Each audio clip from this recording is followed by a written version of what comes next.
Hello, everybody. Welcome. It's STARJUMP Shipyard. Hope you're doing well. It is Sunday night. It's the Sunday show.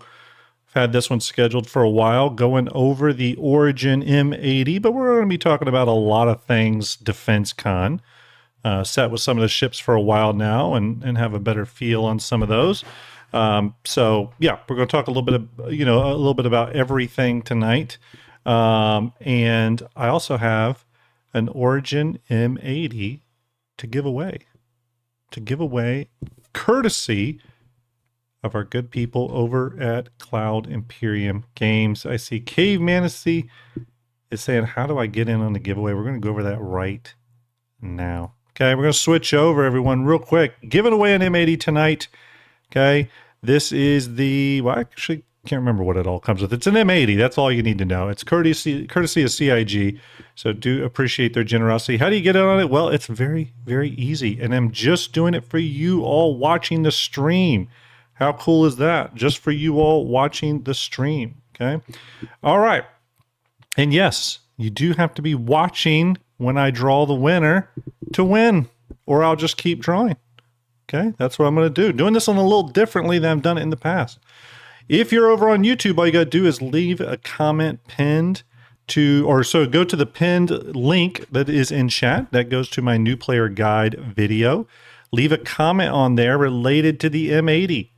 Say M80 is cool. I love the M80. Could just be M80, whatever you want. But leave a comment on that video, M80 related, and I will pull a random comment from the YouTube, okay, for today. And if you're over on Twitch, it's a little bit easier because of Stream Elements integration. On Twitch, all you got to do is exclamation ticket or exclamation ticket space max. Okay, so get in on that. You can buy up to 10 tickets there with your channel XP points. I run it the same way. I run every single giveaway. Okay, but I'm doing this one a little differently. Usually the ships I do on Gleam. As you all know, I do a Gleam thing for those. But this one I said, I want to do this special for the people watching the show that evening, something they can look forward to, not a multi-day, multi-day thing. The voice as well, thank you. Not a multi-day thing, just a quick, short giveaway on the show, live for you all watching. At the end of the show, when I do the drawing, okay, I'm going to pull a random comment from the YouTube. I'm going to pull the Stream Elements winner. I'm going to put you in the random wheel of names, and I'm going to roll it, okay? And then whoever wins that roll, I'm going to have to see if you're in chat. I got to confirm you're in chat, okay? You have to be in chat because I will ask for a response, okay? Once I get your response and we're sure you're good, you're going to have about a minute to respond. If you don't respond in that minute, then I'm going to roll it again. Okay? That's the way we're going to do it. Chat's going to help me. So we're going to give it away right here. If you're the YouTube person, I will be confirming you. And if you're the Twitch person, then it's easy to confirm. Okay? Yeah. Kyra says, not going to lead us on for months like the Ironclad. No, not doing that to you this time. Although I did award the Ironclad to the winner, Mr. Morning Star. He received that today. He's very, very excited. He is a cargo runner, and his biggest ship for running cargo to date was the Hermes. So he was very, very excited to get his hands on the Ironclad. So yeah, really excited. And I think I said it was 120 months insurance. I ended up looking, Dave, it was a lifetime thing. So anyways, I do have someone here with me tonight. You do? I do. It's VMXCO. Who's that? Everybody. It's VM. You didn't tell me you were bringing anyone else tonight. I know. I held it back. Cave Mancy, thank you for the hydrate. I know. I should be getting the meeting notes ahead of time, I suppose. You should be. There's no show notes tonight because I don't have a producer. Art is doing okay, but his wife had a bit of a medical situation. She is okay, but a little bit of an issue there, and hope she's doing okay. Sent a little DoorDash over there to them so that they could eat without worrying about that. But he's going to focus on family for the next few days, which is all good. Hope him. Oh, he says he's here, just not here. Okay, there you go. Art, everyone can have Art and 07. He's in chat taking care of the fam. Do appreciate all he does. And obviously, when things are popping up that are more important than a stream, always like that he can go do that. So. Anyways, VM, how have you been doing? Good. Busy. There is a lot going on. There is a lot going on. There's a lot going on. It's I would dare to say that this Defense Con and Defense Con in general is sort of starting to feel bigger than kind of IAE time period stuff. You know what I mean? I don't know. It's definitely Defense Con has grown into quite a sizable, large thing. You know what I mean? They've brought the hype. I think they brought the hype bigger than what they've done in the past Invictus. Yeah. So. Yeah. I mean, it's CIG. One of the things they're really good at is hyping these events up and turning them into something special. In Defense Con, I was a little worried about it first because obviously they were doing a big change, going away from Invictus to Defense Con. There was part of me that was like, oh, how many people are going to be into the Drake-focused craziness? But turns out I think it's been pretty popular, especially with CIG talking about high concurrency issues plaguing the game, which is kind of a good problem. It's like a weird good problem to have. It's kind of a weird good problem to have. So, hopefully I talked a little bit about this on Paul Shelley's show the other day, the Captain's Table. And it's one of those problems where this high concurrency thing is, and the stuff they have to do to solve it is kind of good testing for CIG's internal teams anyway, because when we get to Squadron 42 and it releases, about 3-4 weeks after that Squadron 42 release, you're going to see a lot of players coming to Star Citizen because they're going to discover it. They're going to transition over. And we're going to have concurrency issues. So I look at this as a very good thing. I know some people don't love it, but it's ultimately it's a good thing. So real quick, everyone, the bot is not running tonight, unfortunately, but I'm going to try to manually grab questions best I can. Bear with me on that. Okay. Bear with me on that. Other than that, Gear, VM, what have you been up to? What have you been up to lately? Hi, I'm the new Gear, apparently. You are.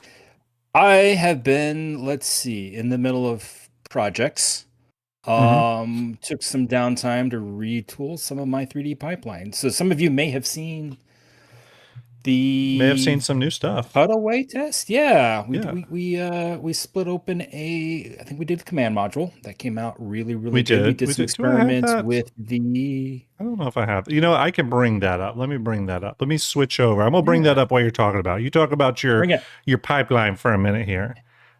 So we've got two beneficiaries for that pipeline. First is Fleet Viewer, of course, and we were able to basically bring stuff in with minimal amounts of fuss, pump it out for Fleet Viewer, and then thanks to Starlet's amazing work on the back end, we could get those uploaded pretty fast. Yeah. And we're going to show some new ship stuff here in a minute. That'll go live tomorrow, actually. But Gary, yes, thank you for subscribing. Do appreciate that.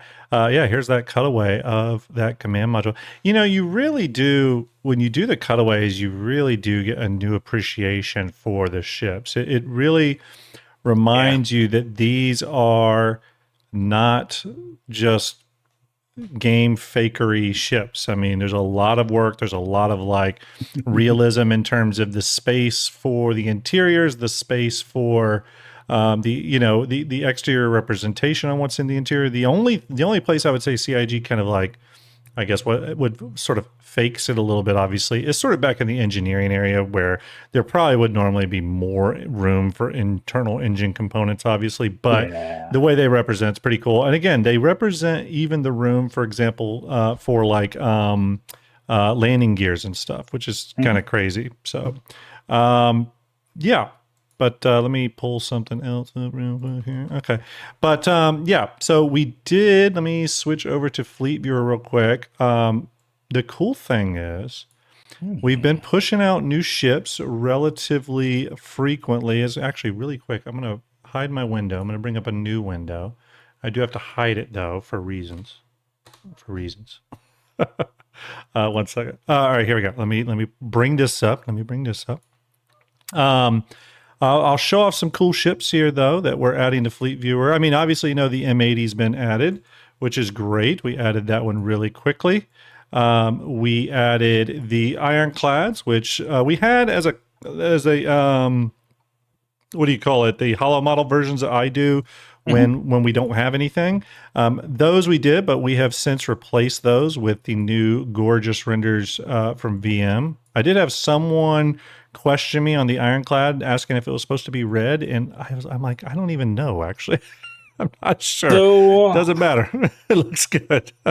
as I usually stick with the default paints, and as someone who does not own an Ironclad, who's debated it, I went with what there is no in-game. This is the default Right. explicitly labeled, so I went with what I I thought looked Yeah, I don't the know best. which And one I this think is. I I think this might be the actually, Dauntless, maybe.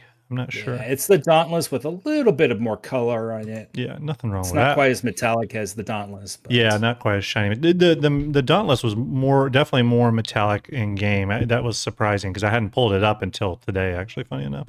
And then we added the M80, we added the Pitbull, we added the Ironclads. I should have put them in there as Iron Chad and Caterpillar. That would have been funny. But starting tomorrow, we're going to have some other cool ships coming. We're going to have the Misk Starlight. We're going to have the one of the coolest renders I think you've ever done. We're going to be bringing the Tiburon into Fleet Viewer. How cool is that, everybody? That ship is so rad looking. But we also got some other surprises. We brought the Odin in the other day. Those of you should remember that the Odin got added to Fleet Viewer. But now we also are bringing in the drumroll. Mauler. The Mauler. Check that out. Look at that bad boy. Man. Yeah, and the Mauler should be in XD quality as well. Let's see. Yeah, there it is, all rendered out at 8,000 pixels. Thank you, AI. There you go, everyone. There is your latest fleet. All of these courtesy of your boy VMXEO, who is talking with me right now. Happy to share. Yeah, VM, how did we get started on this project together? I mean, obviously it was in production a little bit before you joined the party, or at least in pre-production. But how did you get involved? I can't remember. I know me and you were doing 3D model stuff. I don't even remember. We'd done I the don't even remember how we. cinematics.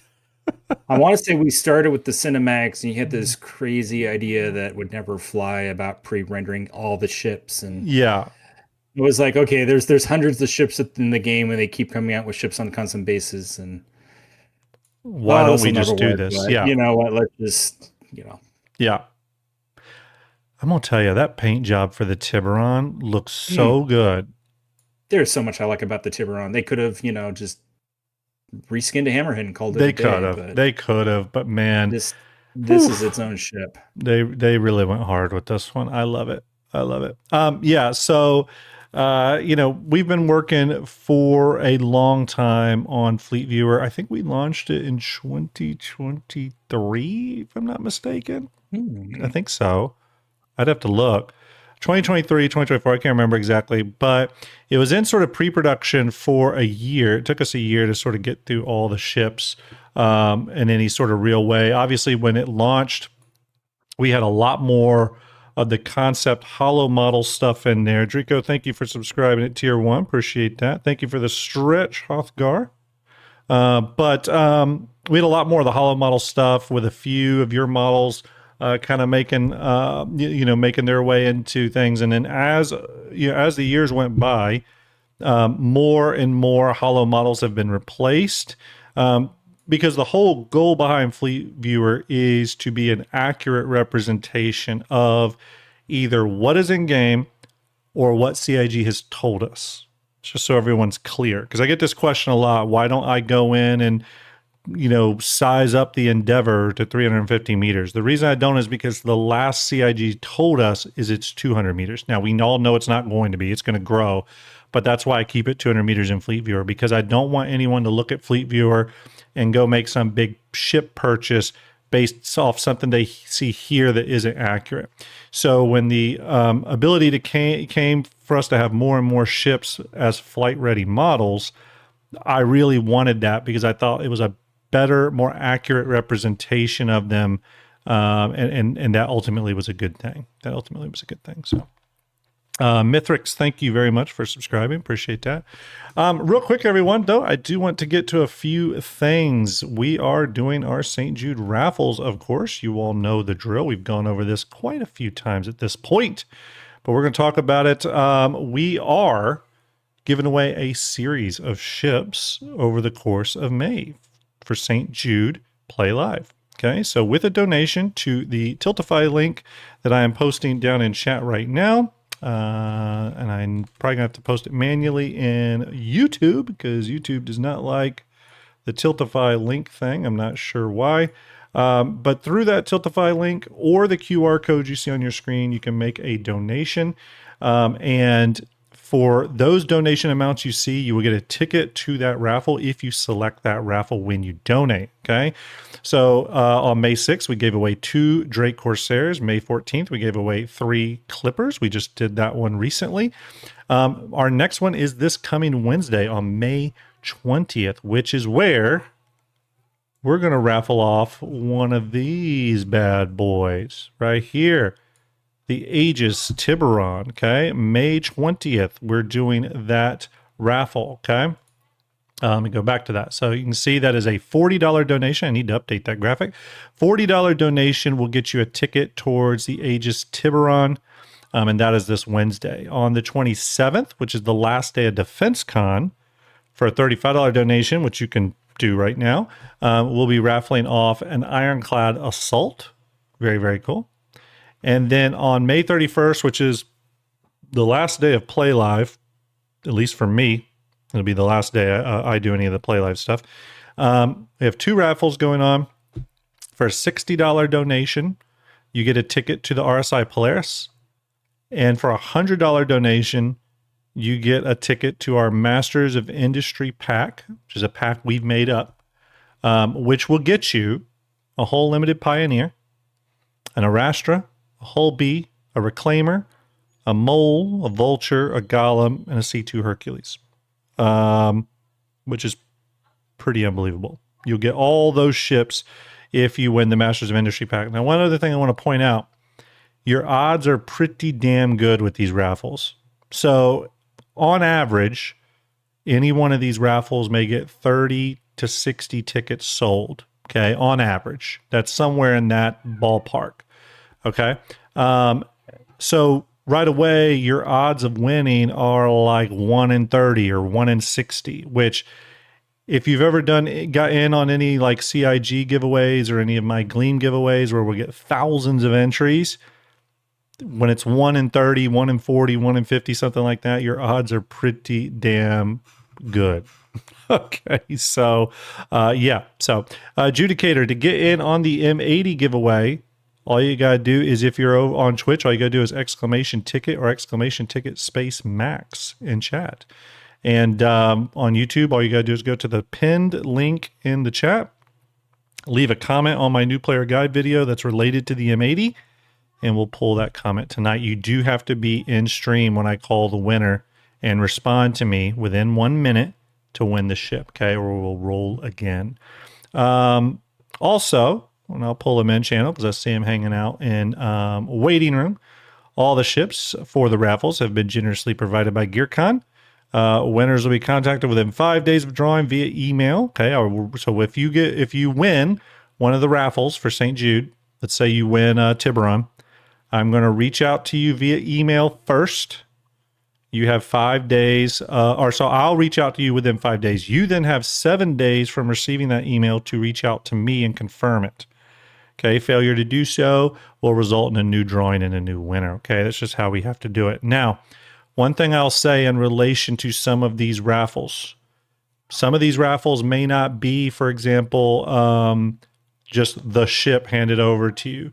In the case of the Tiburon, it may be a ship and then a CCU is gifted to you as well. It may be a little different, but we'll get you there. Okay.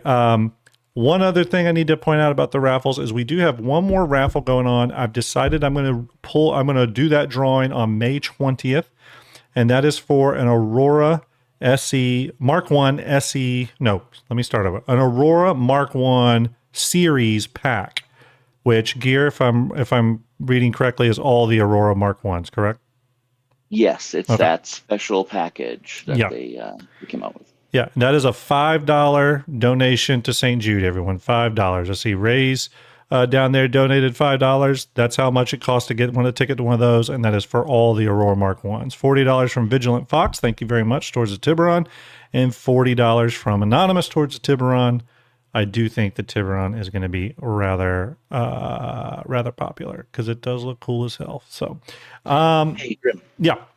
Real quick, on that Aurora too, it has a second place and a third place as well. Yeah. So that one is real cheap, and it's got there's some runner-up prizes for it as well, which you can find out when we get to that day on the 20th. So on the 20th, we're going to do a few raffles: Tiburon, Aurora S series pack, and then there's some runner-up prizes there too. Okay, so make sure you donate, get in on that. You can scan that QR code right the lower part of your screen, lower right, and then obviously there is the St. Jude Tiltify link, which I'm going to pop back up in chat right now. Do appreciate those donations. $40 from Phoenix just came in towards the Tiburon.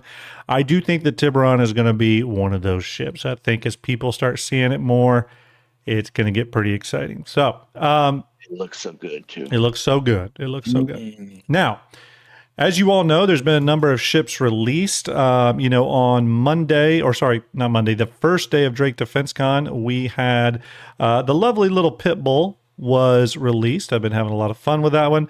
But in addition, our 2 Monster Ironclads were released.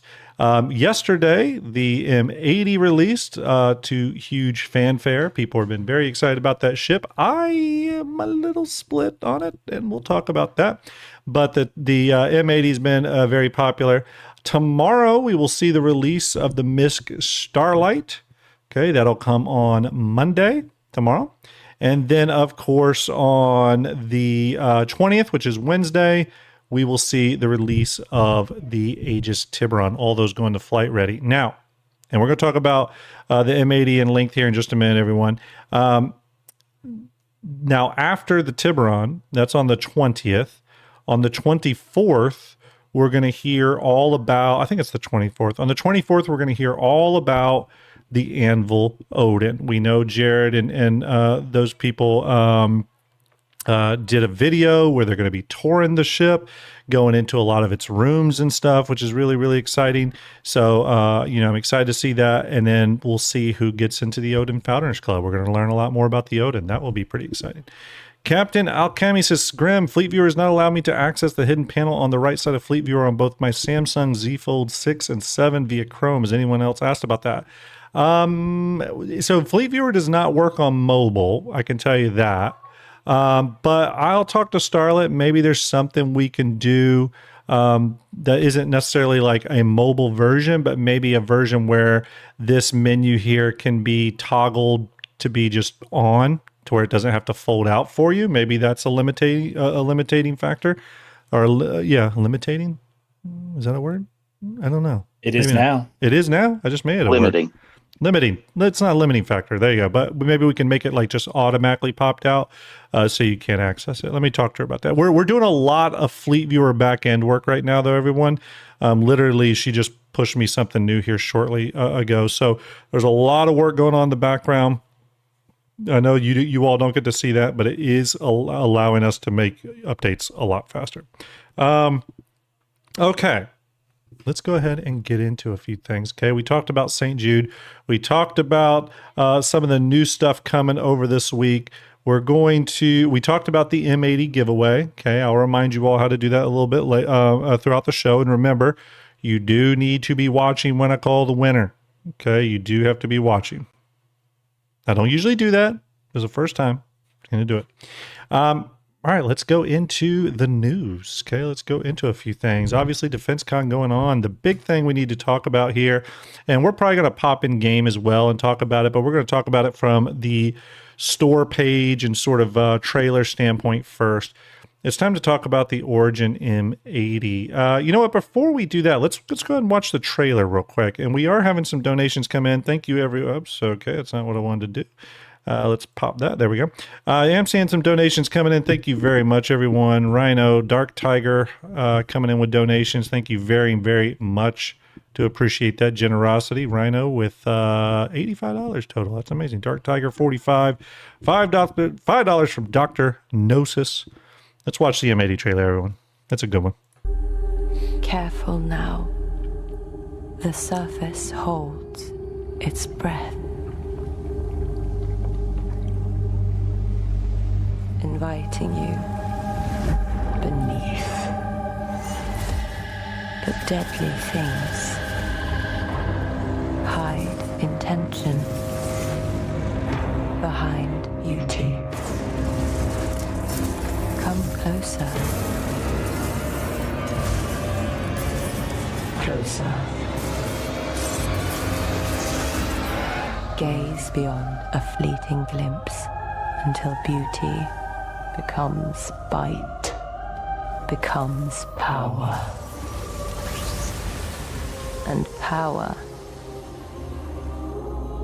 she needs to be seen.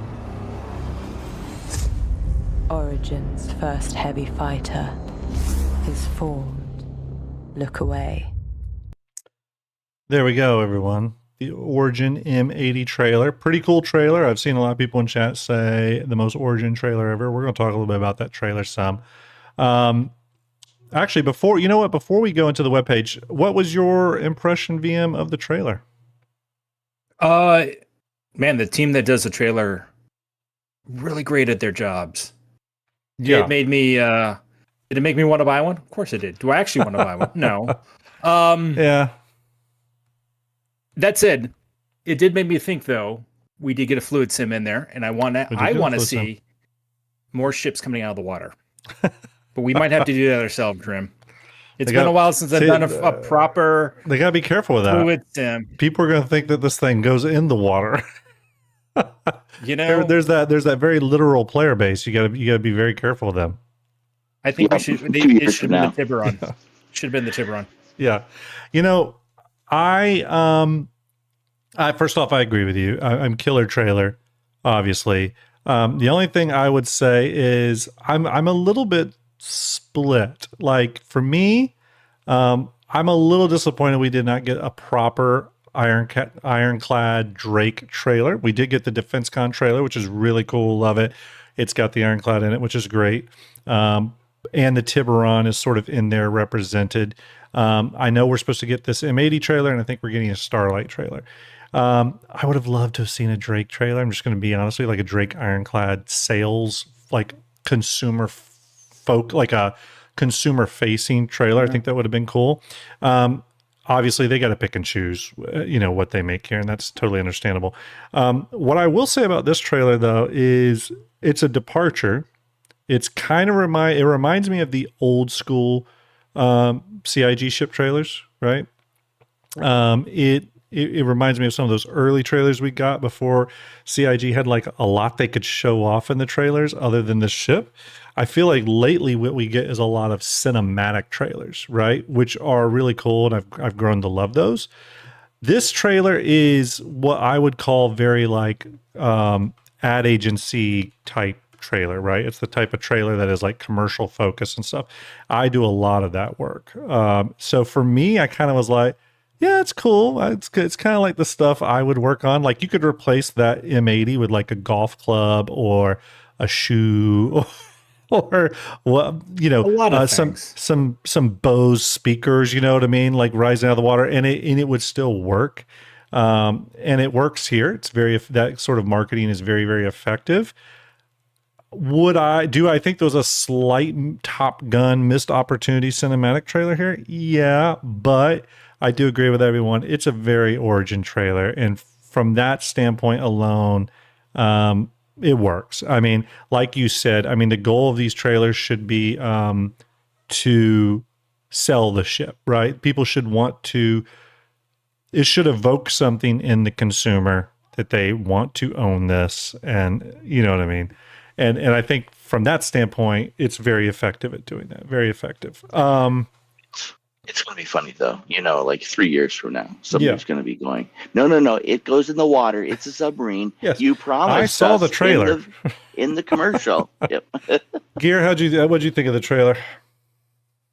I liked it. I mean, it was very much like cinematic. I mean, halfway through, I kind of clicked in my head. I'm like, oh, yeah, we don't know a lot about this ship. They don't even know a lot about this ship, just yet. But then I'm like, no, wait a minute, it's releasing. Mm-hmm. Why are we doing the old fluffy kind of commercial? That. Yeah, it's that old concept style trailer. Yeah, it is that. Yeah, 100%. So I expected, and there's nothing wrong with that, by the gritty. way. Yeah, nothing wrong with that type of trailer. If anything, I look at those trailers as being more in universe, right? Because they're very, like I said, very consumer facing, right? So they look like a commercial. If you were sitting in your hab at, freaking Area 18, you're in your hab or whatever, that this trailer would play on the television screen there, right? Or whatever monitor you're watching. Yeah. So true. from that in-lore perspective, I love it. Yeah. Go ahead, VM. I was gonna say this is the commercial that plays on all the TV monitors while you're sitting in the hangar waiting for your ship insurance timer to run down. Yes. Yeah. Exactly. Yeah. Now we talked about the commercial obviously a little bit, and I agree with you, VM. The ship commercials and the team that does that, they are on a tear. It's like the stuff they do right now is just so incredible, and they've just been getting better and better at it, just like the rest of the teams doing their work there. So again, my critiques on the trailer are not saying it's bad. It's just really just pointing out the two different types of trailers. And I've really grown to love like the cinematic stuff. I really just want my Star Citizen movie, damn it. That's pretty much what I'm saying. Yeah. But that someday. aside, don't say that too loud or you'll distract Chris. I know. It's Joy Pop with a $25 donation. Artorias with a $25 donation, and Keep It Secret with a $5 donation. Thank you very much, everyone. Just want to point out we are at $49,155 raised for the month of April and May this year for St. Jude sick kids and their families battling cancer. One of the worst things anyone has to face, and your donations go a long, long way. Remember, when you donate to the STARJUMP St. Jude Tiltify link, you are donating. Your money goes straight to Tiltify and then to St. Jude. It does not come to STARJUMP anyway. We have no control over it. We can't access it. We can't touch it. So you can donate in confidence, okay? We have no ability to touch the money, don't want to touch the money, so that's all good. So when you donate, just know that you are donating in confidence. So, yes, yes, real quick. Sorry, everyone. I meant to talk about this earlier. I apologize. Yes, Twitch drops are active on here if you're watching. Twitch drops are active. This will count towards your time for the Tailwind Murray Cup flight suit. I have not racked up any hours watching content for this one yet. I have my Drake one, which is immediately better because it's Drake. So I'm happy, but still. If you're watching this will tally up towards your drops thing. So let's go ahead and talk about the ship a little bit. And again, we're grabbing questions randomly here, everyone. We'll get to a kind of a Q&A part. Bot is not running, unfortunately, but me and VM are kind of grabbing them as we see them. So we are the bot tonight. If we miss your question, I do appreciate it. Real quick, Altzilla says, has anyone gotten theirs? Oh, the flight suit. I don't know. I'm not sure about that. You know what? Real quick, before we dive in this, I just want to say I did pop the merch link, the merch store link down in chat. I'm going to do that again right there.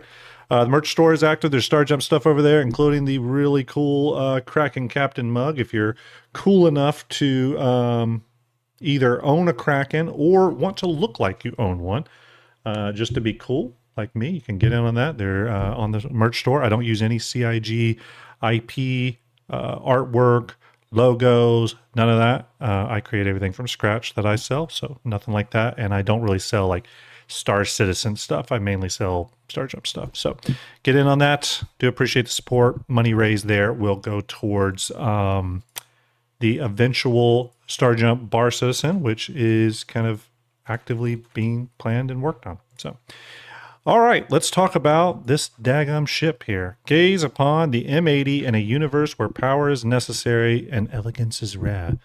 Origin redefines both. All right. Heavy fighter from Origin. I know initial reactions when a lot of people saw this was they were like, oh, is this the new Kruger ship? Or is it a Kruger ship? It sure looks like a Kruger ship. And Garflock says he owns a Kraken mug and loves it. Thanks, Garflock. I'll say this. When I first looked at it, I also went, hey, this is like the Kruger design. What the hell, CIG? But the more I sat with it, putting my art director hat on, there's a lot more Origin nods on this thing than there is Kruger nods. Just to put that out there. However, like has been stated on, a number of times on this show, and more importantly, I was on Space Tomatoes podcast last Friday. Thank you, Space, for putting up on my crazy schedule. And I was on the Captain's Table, Paul Shelley and Dusty yesterday. Also, thank you, Paul, for putting up on my crappy schedule. We talked about how all the manufacturers, especially the ones that are in sort of active work right now, really are all taking slightly different directions than how the manufacturers are presented in the past. Sometimes there are minor adjustments to their aesthetic and vibe, and sometimes it's major ones. So yes, this looks slightly different than like the Origin we know and love, but that's actually not out of tune right now. Me and VM, we were just talking the other day on how MISC has started to like shift a little bit, right? It sort of started with the Star Lancer, and then the hull A, and now the hull B, and then now with the Starlight. There's like a lot of interior changes to how the MISC ships look for the better, I think. Drake ships have definitely taken on a slightly different vibe and feel than Drake ships of old. RSI for sure has evolved. There's now sort of these two distinct RSI styles and about to be a third when they do more industrial ships. But I don't know. What do you guys think about the different kind of these sort of new... let me say it's something we use in the commercial industry a lot, sort of refreshed art direction or sort of refreshed brand stylings for these manufacturers. Do you all dig them? Do you all like that?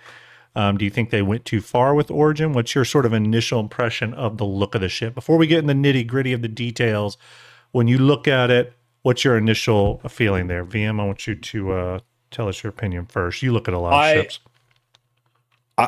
It confused me. Mm-hmm. It confused me. I'm on the fence because it has Origin detailing, but it also has Kruger features. Yeah.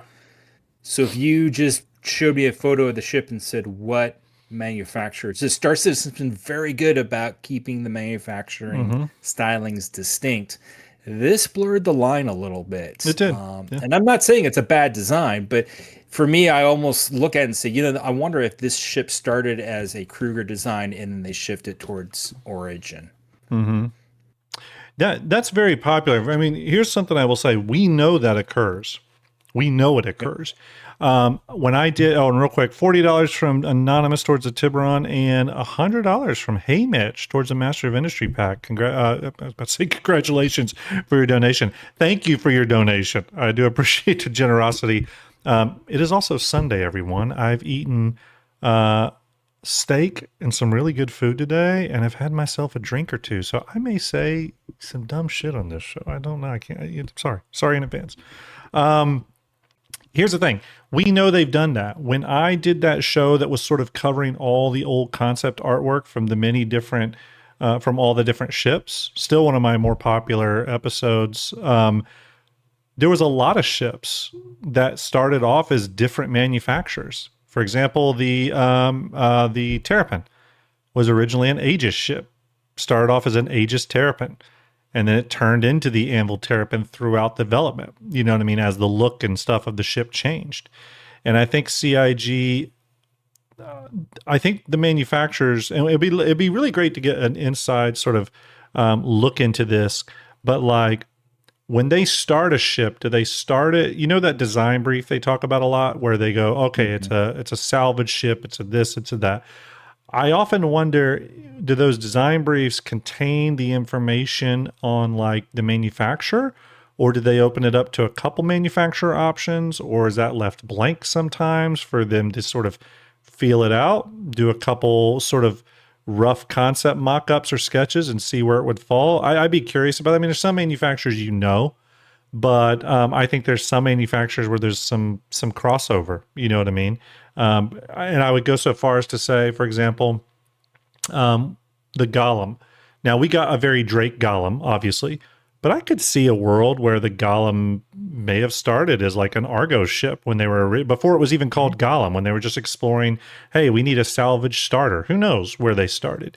It'd be curious if Jared ever does an SCL with the ship team guys and just sort of talks about the process again. You know, if they expanded on that, I think that'd be kind of interesting. So,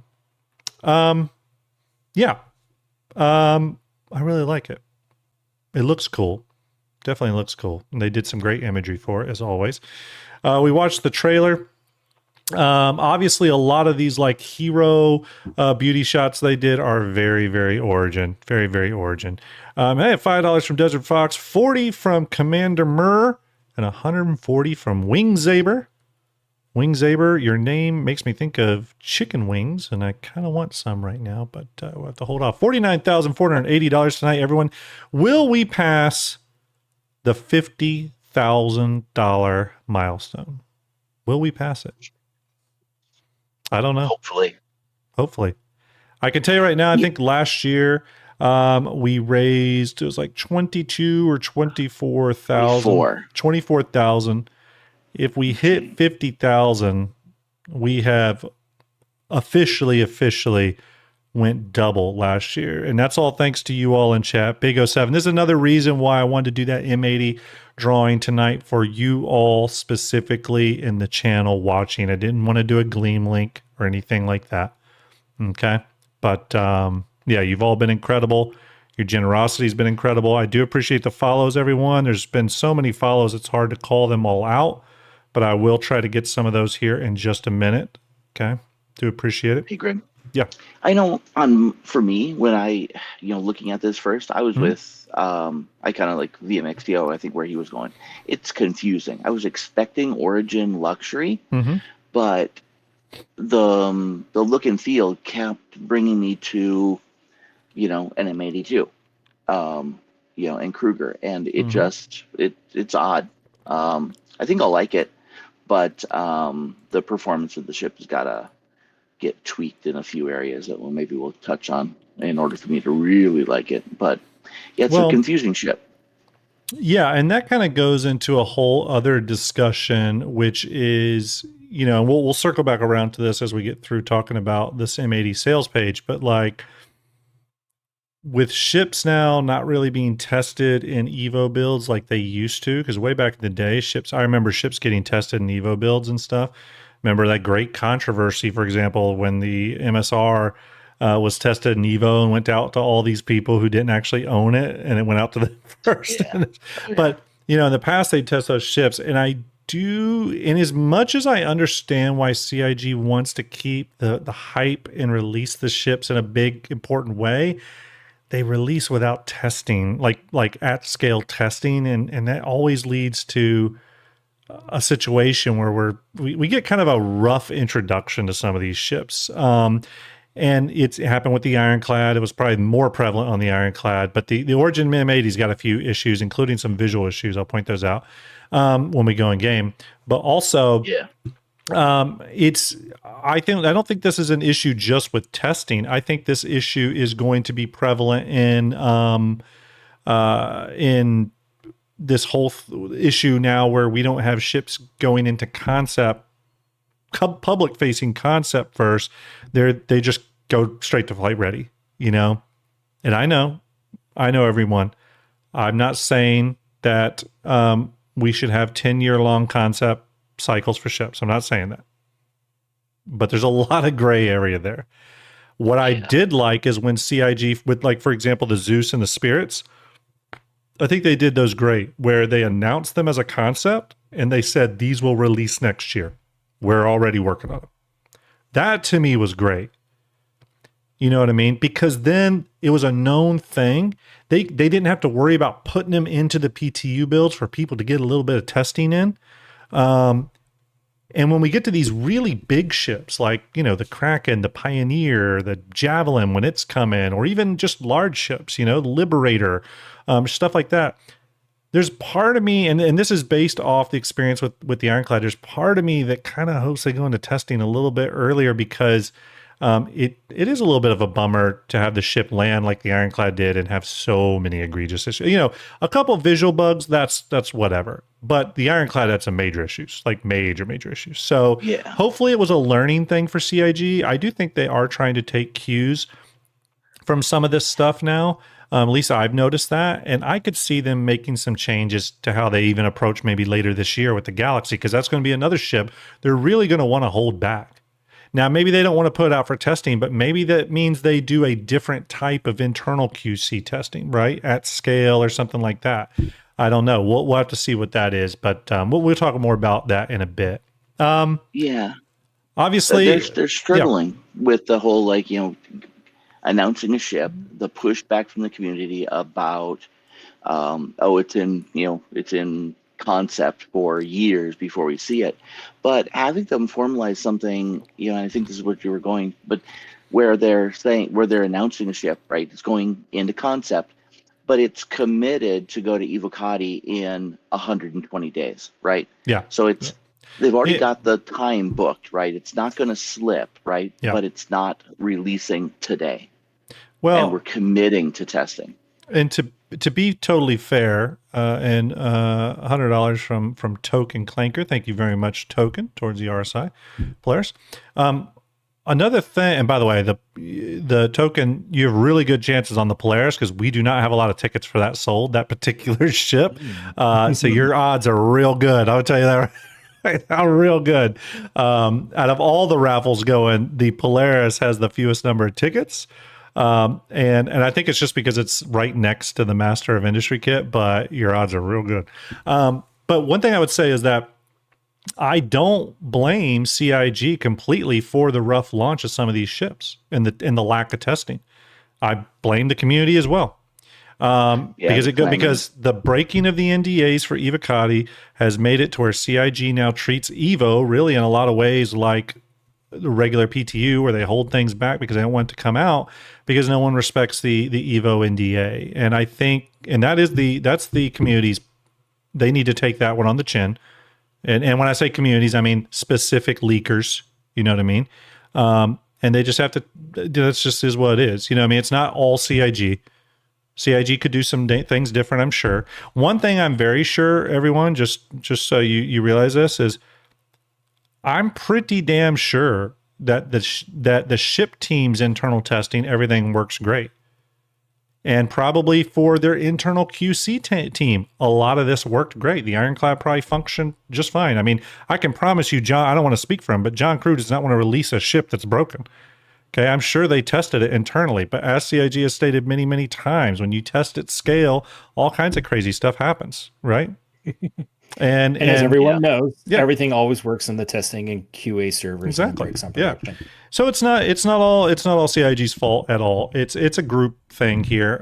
Definitely the people that don't respect the Evo NDA are at fault. The people that leak that stuff out. I respect the Evo NDA. I'm in there, but I don't talk about Evo stuff, or I do talk about Evo stuff because we're allowed to.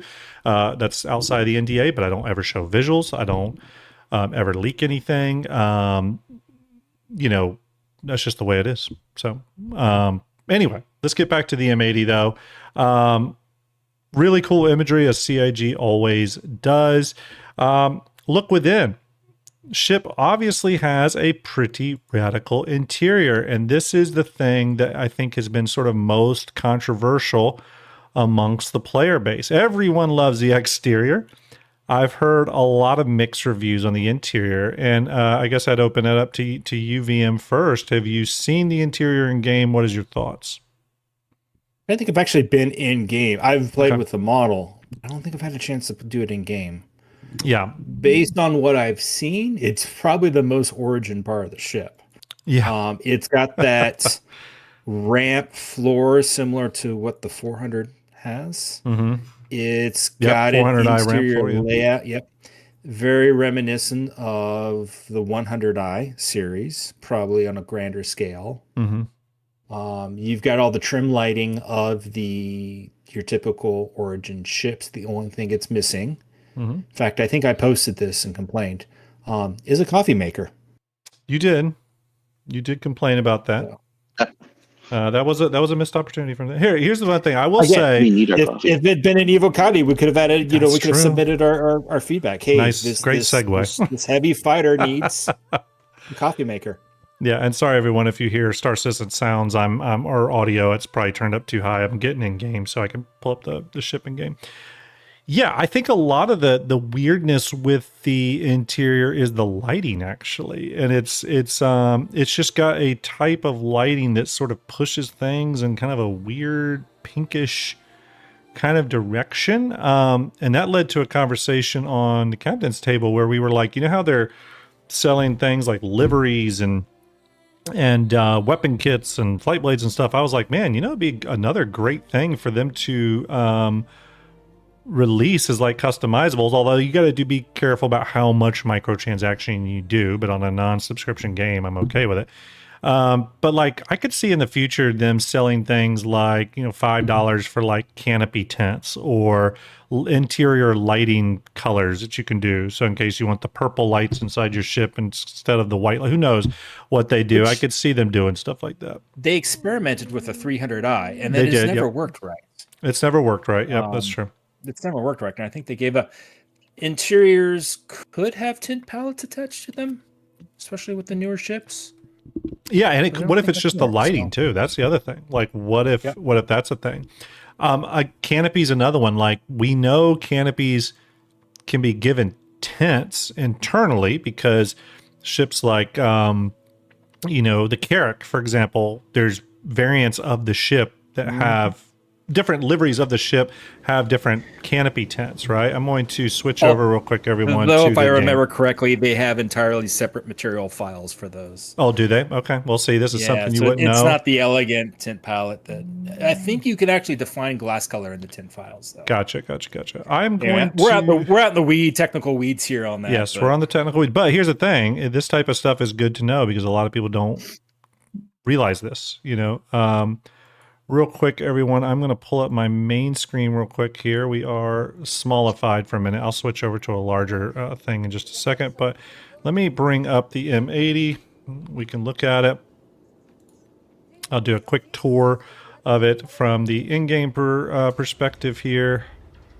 Let me make myself jump in as well. Cool. Join in on you so I can check it out. I'm going to switch to the big window here. Actually, let me bear with me, everybody. I'm going to go back from this. I'm going to go back to the thing so it's all nice and big. Stand by.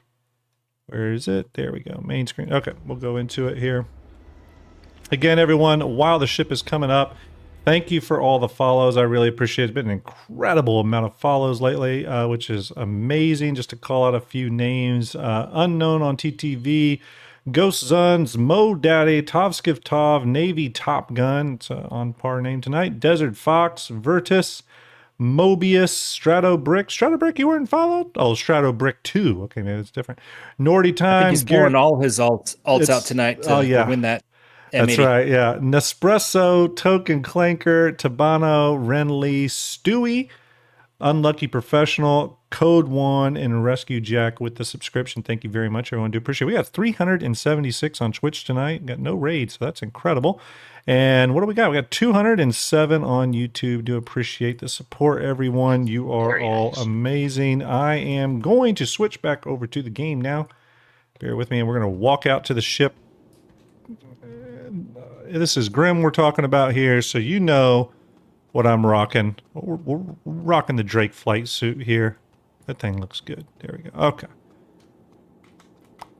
All right, let's take a look at this ship. There we go. Okay. Obviously, one of the more controversial features of the ship is those wheels. I don't really like them. I think skids would have been cool. Hell, I think they could have been some anti-grav stuff on this one, and it would have been pretty cool. But again, the lines on this ship are just incredible. Really, really incredible. Obviously, the big, pointy, super sharp nose, very reminiscent of the front of the Wolf, was one of the big striking features that people were like, hey, this is a Kruger ship. But again, when you start looking at certain aspects of it, like the intake vents here and a few other things, maneuvering thrusters and stuff, you start to see a lot of those little cues that, hey, this is an Origin ship. This is definitely an Origin ship. Those triple wheels, though. Yeah. The triple I mean, wheels. the benefit, though, is hangar. Yeah. Yeah, true. I was gonna say, can I use this opportunity to it's not a rant. Sure. You can rant. But we were talking about ship redesigns halfway through, and a few people have pointed this out. It doesn't bug me horribly, but the fact that you have one set of gungs on the wings that are attached and another set that are retracted is an odd choice. It makes me feel almost like that second exterior set were just kind of bolted on to give it upgunned. It's all, yeah, I would agree with that. I almost wonder if there wasn't a way to be, I feel like there's enough wingage back there that you could have done some extravagant way of hiding them. Hell, you could have made little pods for them to hide into, like literally almost where they like sort of cowling pods that protrude out, just to make it a little easier to do that. But yeah, I agree. It's a little bit like it's trying to do what an F-22 Raptor does or something, where it retracts the weapons to go full stealth mode, but this one doesn't do all the weapons. I will say though, it's not a stealth ship either. It's just a heavy fighter. So yeah, those last guns totally are like, oh, and crap, we need another gun. Throw in another set of size 5s. Yeah. Nespresso says, StarJump Graham, can you explain how the blank poles work? I mean, the drawing 531. I don't know what you mean. It means we'll do the raffle drawing on 531, May 31st. I'm not sure. Let me know if I'm answering that correctly. Yeah, when you go to do a donate, if you select a raffle and it says drawing, 531, that means on May 31st, we'll do the live drawing for it. Another thing I wanted to point out, everyone, hopefully that was answering your question. There's a couple of weird visual bugs here. The refueling port on the ship sticks out, and the little piece there is floating. Oh, good, because when I pulled that up in StarFab, I was like, "Oh, do I need to fix that?" It's yeah, it's probably included in Fleet Viewer. Actually, it is, but I trimmed it off. Okay, good. I saw it. I mean, trimmed it off. If it's in the game, that's. Hey, it's accurate. There you go. It's accurate. It's game accurate. It is. You are technically being accurate. So let me. Not my job. Let me get my thing back here. Oh, okay, there we go. Yeah, really cool looking ship. Actually, VM, do you need an invite? Are you coming to check this out? Throw me an invite, and I'm making my way to the spaceport. Let me see here. Go to comms. Where's my friends here? Are you on my server? Yes. Okay, I don't see you yet. Thought so. It said. Oh, yeah, there you are. There you are. Oh, no. Let me send you an invite to party so you can head my way. There you go. Yeah, I mean, from a look perspective, I can see why this ship is so popular and why people want it. $300 price tag. Which we'll check out here in just a second. Let me go and do an interior tour of this, and then I'll go back to the web page and we'll take another look at some of those specifics. But let's go ahead and open the ramp. Okay, get a little hologram of where it's going to land. Here's something super cool, and I'm not sure people notice this. When you open the ramp, it projects an Origin Jump Works logo on the ground, which is pretty rad. I have to say, I do love that. Again, it's the second Origin ship that does it. The Lynx did it. Oh, did it? As well. Oh, okay. I didn't realize that with the Lynx. The Lynx logo on the interior, but yeah, okay. This would be the second. So yeah. Well, actually, the Lynx is RSI though, right? Am I thinking right? Oh, you're a good point. Yeah. See, I'm confusing my manufacturers Okay. again. So, see, that's the thing. People don't realize me and VMXCO look at a lot of ships too. A lot of too many Way ships. too many ships. Anyways, I Way just thought that was a nice little aspect to it, just a little thing here. But we'll Now that walk feature, inside. though, Mhm. is that kind of pushing more towards the bougie kind of luxury? Because the Lynx is very much that, but is the M80 pushing that way? Well, it's a good question, but the other I would say thing, it's so. yeah, I've seen that on modern cars, high-end luxury cars. Yeah, When you it open is up on the high-end doors, they have luxury the cars, small yeah. projector. So But in the same vein, it's this weird thing where it's like, is this like what the hell is a luxury heavy fighter? I'll say this as someone who knows a lot about aviation, because both of my parents are pilots. My dad is also an aircraft mechanic. Yes, luxury quote unquote brands make a lot of aviation stuff, but they don't make it like they don't really focus on luxury aviation stuff. It's in a weird way. All aviation is kind of luxury because there's such high standards and high tolerance to the components for aviation. So from a quality perspective, I do feel like it's supposed to be all luxury, but like the luxury heavy fighter concept is a bit of a weird one for me. You can see all the components though are sort of hidden behind the little glass panels. Yeah, go in and check out VM right up by the weapon locker. You'll see an open close ramp thing that when you close it, the lighting does change, and it kind of goes into what everyone's referring to as the nightclub lighting, but Disco mode. Disco mode. It does have an unexpected cargo bay. Yes. Little cargo bay. I think it holds, was it like 2 SCU of cargo or something? I thought it was a pretty clever storage thing. Hey, look, I mean, just from a design perspective, I love that you come underneath the ship like this. You know what I mean? It's really, really cool. Again, there's a lot to love with this ship on the exterior. At least the wheels do transition in, which are nice. And by the way, we might miss questions while we're in game, everyone, but I am about to switch. I'll switch back out to the website here in a second when we go over the specifics. And VM, feel free to hover in the hangar or something if you want to and check it out with the wheels up. I'm going to switch over real quick. I'm going to go back to the web page real quick so I can go through some of the specifics why VM checks the ship out. But got a couple of paints, obviously. Let me scale this up, everyone. A couple of paints here. This is the factory standard you're seeing now, but there's also the Tetra, which I didn't like. I thought it was a little cheapy looking, in my opinion.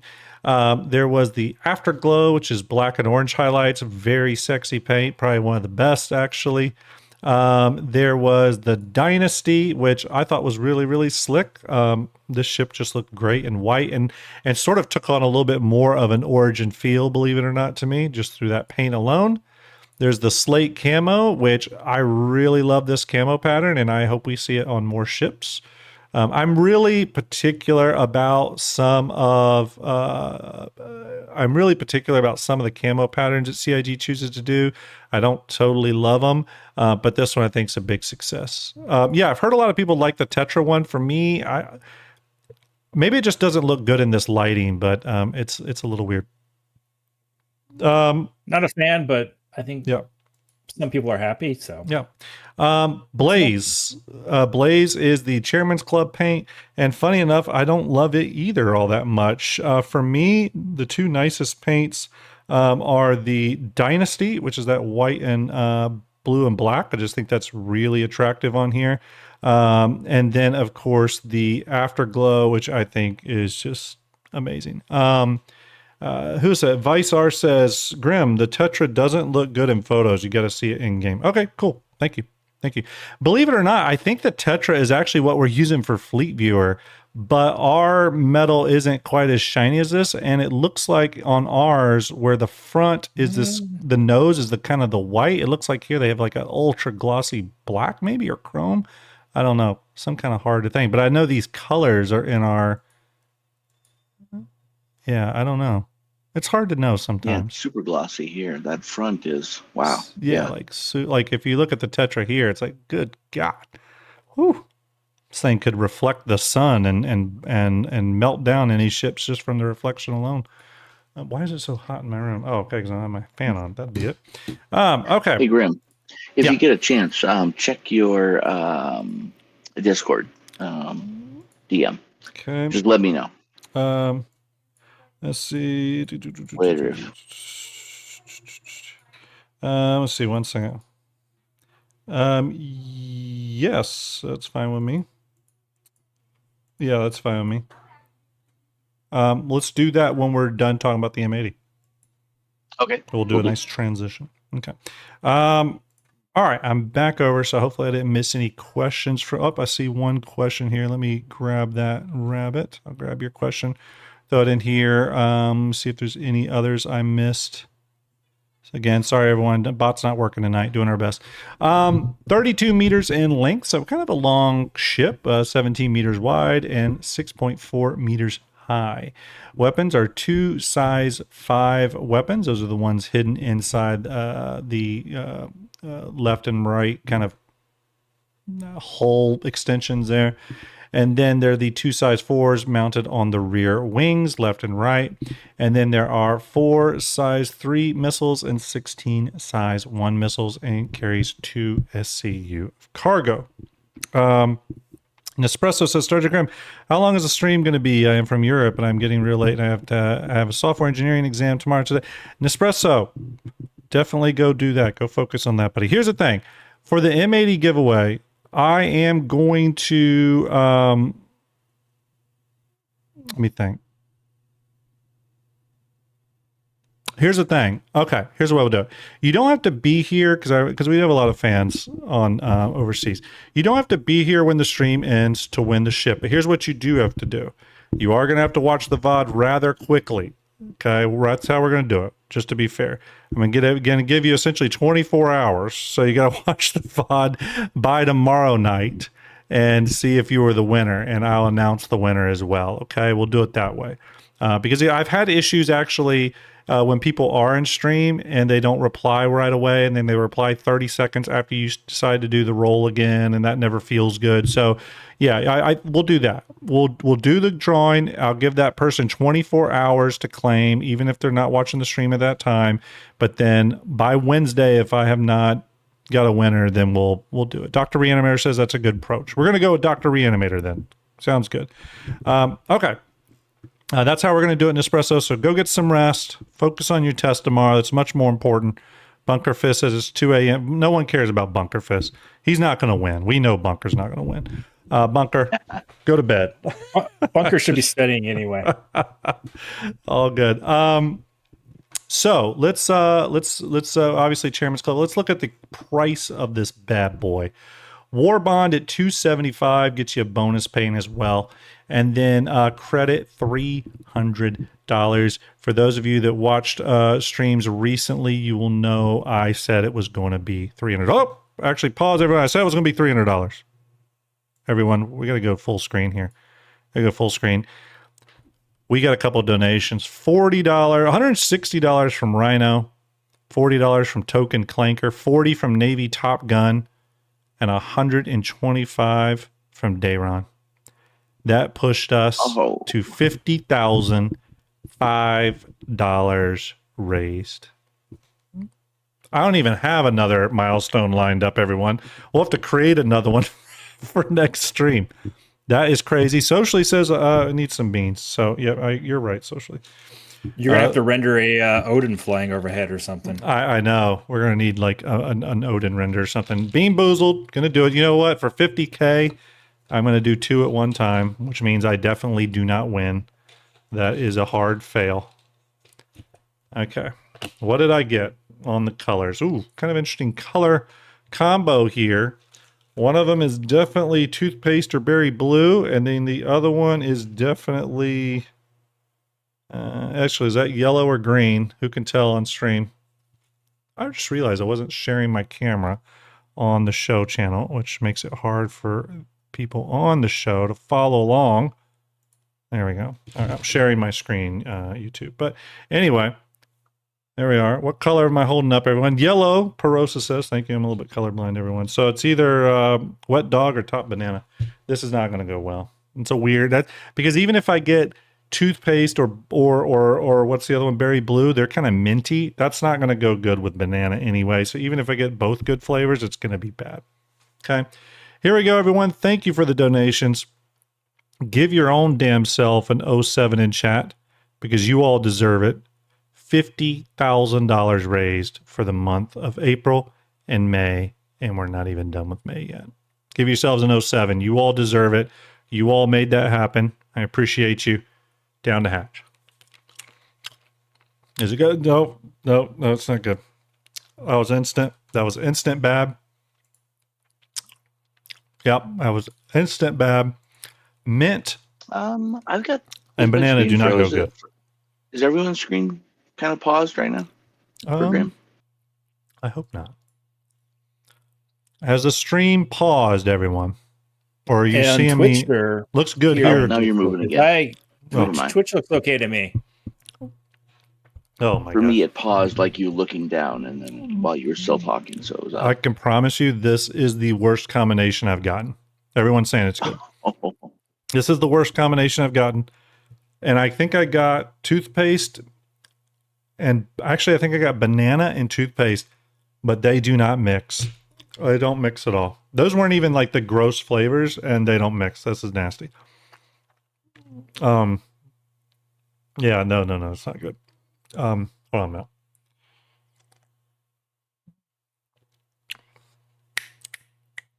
I can't get it down. This is bad. All right. Everyone, we are riding high tonight. You all are amazing. 440 viewers over on Twitch. We don't have any raids, so that's incredible. And 200 people watching over on YouTube. Thank you to both communities. You all are amazing. This is what I mean when I do believe CIG about this concurrency thing. I was talking to Paul Shelley the other day, talking to Space the other day, and especially with Paul, we were talking about how content numbers right now are just stupid, and how it's very clear that there's a lot of people tuning into DefenseCon. And that's a good thing. Ultimately, hopefully this leads to CIG better preparing themselves for that time. I've been bringing this up multiple times lately, that time right after Squadron releases. Okay. Let's say Squadron releases in October. Let's be confident here for a minute. About 3-4 weeks after Squadron releases, you're going to see a bunch of new players who didn't know really anything about Star Citizen. They just played Squadron and enjoyed it. And suddenly they're like, oh, what's this other thing? And go try it out. And we're going to see concurrency go high too. And Socially says the Twitch drop helps too. Yep, absolutely. And remember, there's going to be Twitch drops during that Squadron release thing as well. 100%. I can guarantee you Look, that. we've got 432 here on Twitch. That's That's incredible. Amount, so. Huge numbers. So yeah, it's a $300 ship with credit. It's pricey. But to be honest with you, it's right in line where I thought it was going to be. What is the F8? Chat, help me out. Isn't the F8C 300? Rabbit says huge. 300, right? Here, yeah. Okay, people are confirming that 300 for the F8. I looked at this because it's Origin, so bougie brand, right? Thank you, Keep It Secret. Yeah, 630 watching. I'm so happy and thankful for you all doing that. Thank you very much. But by the way, everyone, we're only 124 followers away from hitting 9,000 followers on Twitch, which is amazing. And I did get some advice for the YouTube side of things to help engagement. I'm going to start implementing pretty soon, okay? You know how you all have stream elements stuff on Twitch? I'm going to be bringing some of the stream elements functionality to YouTube as well. I think I figured out how to do that finally. But back to the price thing. Origin's an expensive brand. There is a little bit something to that quote-unquote Origin tax. There also is... Perosa, is that true? Sorry, I have to. Stream Elements is shutting down? Oh, that's not good. That's not good. Crap. Well, they're bankrupt. I don't know how. They take subscriptions. Talks for takeover. Here's what I would say. Shout out Piggles real quick here. Piggles does our question bot, which is not running tonight. I think he went to sleep, but he is working on other things. One of those things is to support giveaways, which would be huge. But we'll do workarounds. Don't worry about it. There's other ways to do the giveaway stuff. But anyways, the Origin tax, the fact that Origin sort of propped this up as like the new experimental fighter, right? I think that is something that also stood out to me as like, oh, this thing's going to be expensive. You remember when that first thing the paper was being teased at the Chinese Bar Citizen event where it was like Origin experimental heavy fighter program, right? I knew right away this thing's going to be pricey, right? Thank you, Accidental Friendly Fire. Appreciate that. He had a deal. He says, this is a great message here. He says, congrats on 50K. Sorry for not getting in sooner. Had to deal with a massive blowout diaper. Hey, look, buddy, I've been there. My daughter's 10 years old now, but I went through the baby phase. I've been there. Welcome to the club. Blowout diaper you'll miss it. Strangely enough, you will miss that part of parenthood at some point. Yep. Gotta blow out. Yeah, gotta blow up. Yeah, so price wise, the argument. I'm not one of those people that's going to tell you all, hey, look, 300 is too expensive for a ship. You know what I mean? Don't buy anything. Just buy the starter. I'm not one of those people that does that really, where I'm just like, buy the starter pack. That's all you got to have. I'm not your daddy. You can buy whatever the hell you want. It's your money. I don't give a rat's ass. But you can go spend $3 million on this game. It's your decision. It ain't my decision. So when it comes to the price of these ships, it's just going to come down to, is it worth it for you? Is it the gameplay you want to do? Is it a ship you don't want to go through the grind on earning in game? You want to just get it and then in game earn towards other ships? Do you just want to commit and invest in the development of this project because it's a game you want to see made? Because let's be honest, this game would not be made by a publisher. Then all those are great reasons. You can put the money in the game. I'm not going to tell you not to. Is $300 expensive for a spaceship? I don't know. You don't want to see my other hobbies. Let's just put it that way. You don't want to see my other hobbies. They're very expensive too. So when it comes to the price thing, that is a subjective, personal thing. You're not going to see me do, a big segment on the show saying that, heavy fighters are too expensive or anything. Ultimately, they are what they are. You're paying a little bit of a premium, I think, for a ship at that size based off the specific role. It's essentially falls in that medium ship size, in terms of scale. So you're kind of paying a hefty price over other ships at that scale, like a Cuddy Black or something like that. I just 30K'd, by the way, VM, if you were. Yeah, and I got kicked out of your hangar as a result. Yeah, sorry about that. We'll have to check that out later, though. Yeah, so from the price standpoint thing, though, that's up to you all. Whether you feel like it's expensive or not. Right, Matt Gamer, hope you're doing well, buddy. But it is, when you look at it from a gameplay perspective, you can look at it from a, hey, what can $300 get me in this game, right? Especially if this is not the only role you want to do, that kind of heavy, like if heavy, being a combat pilot flying a heavy fighter is not the only thing you do in this game. Let's say you want to do, you also like cargo, you also like salvage stuff, anything like that. There could be better options for you to purchase from a ship perspective with $300, to be totally honest with you. Only because for that salvage ship you buy, or that cargo ship, or that mining ship, that might be a ship that you can quickly earn AUEC credits with, and then buy the M80 in game, right? So, and Chris has been kind of open about there's a scalability difference when you're buying big ships, right? Yeah. Like a reclaimer. For what's a reclaimer going for right now? Not much. Mm-hmm. What's it? 3.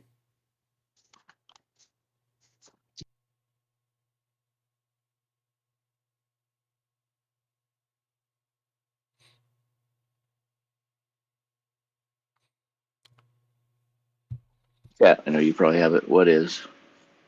Okay, 400. 400. Okay. Right. So you're buying a reclaimer for cash, Thank you, Sukhoi. and that in game, let's say that would take 4 weeks of working game time, time in order to purchase. It's going to be very different. $300 fighter might only be, with the scaling that Chris has talked about, might only be 4 or 5 days. Mm-hmm. So again, I'm putting it into days because it's difficult right now to say numbers, but there's a real scalability when you get up to bigger ships. So your time might be better spent looking at that alternate profession, putting the money there, and then buying a big fighter in game. Now, I'm not saying don't buy it as somebody who owns both, but it is. I want to make sure, and I think Grim, this is where you were going as well, and other folks do, say the same thing. It's just kind of giving you information about where and how your money that is spent is going to benefit you and what it's going to be able to do. Yeah, it's one of those things where if you're just looking at like, hey, how can I maximize the money I'm spending, right? Or it's one of those situations where you're like, hey, I got $500. I want to buy a couple ships in Star Citizen. There's probably a couple ships you can get with that 500 that quickly open up many other ships in order of getting them in game. You know what I mean? So it's just, you often hear the info runners, they'll talk about earning down, right? So getting the bigger ships with real money and then earning the smaller ships more easily through the earnings of that big ship. And that is a true statement. 1 second, everyone. Sorry, my dad messaged me.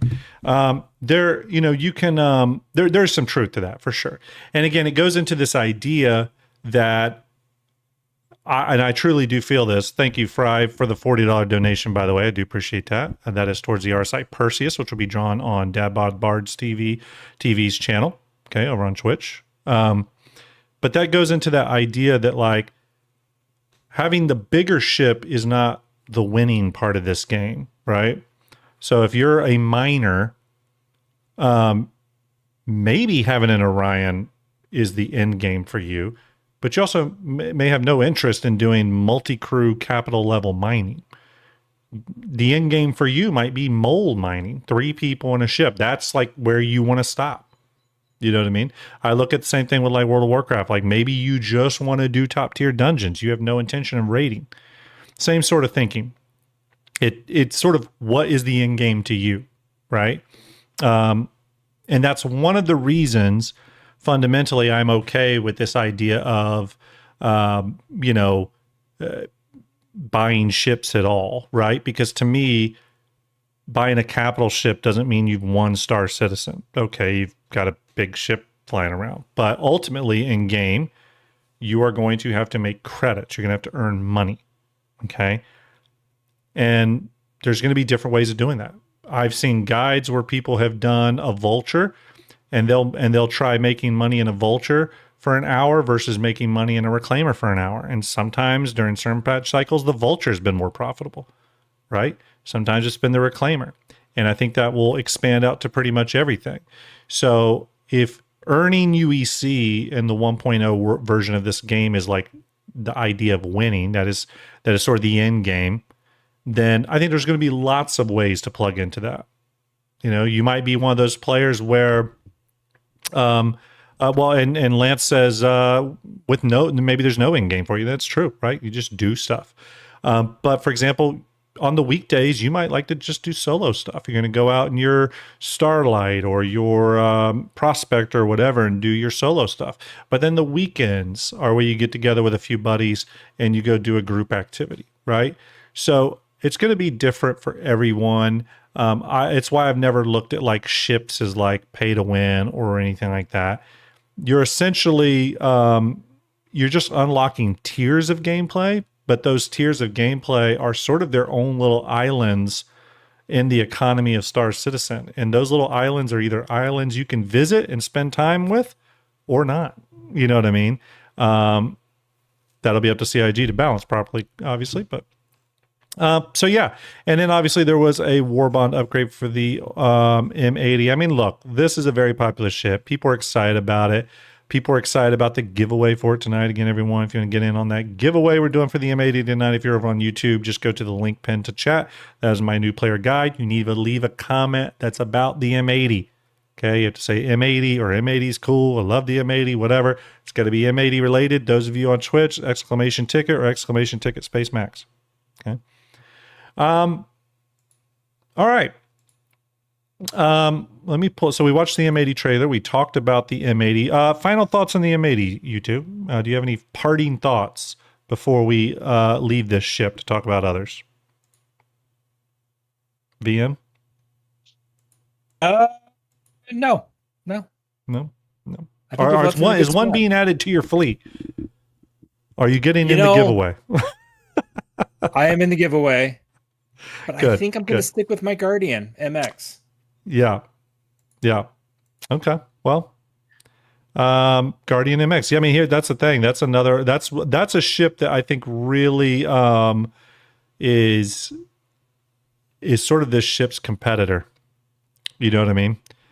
Based off what I've seen, I think a lot of people have been saying that. Again, I haven't tested that myself, but a lot of people are saying that this and the Guardian are sort of two sides of the same coin. So yeah, and then obviously approach stylings very differently. But Gear, parting thoughts on the M80? I was hoping for more. I'm exactly right where you just said. I'd rather keep my Guardians than this. Now I do have some CCUs because it could get updated. Its maneuverability might be increased. Some responsiveness might change, and so it might be a little bit more attractive to me. But right now, it's yeah.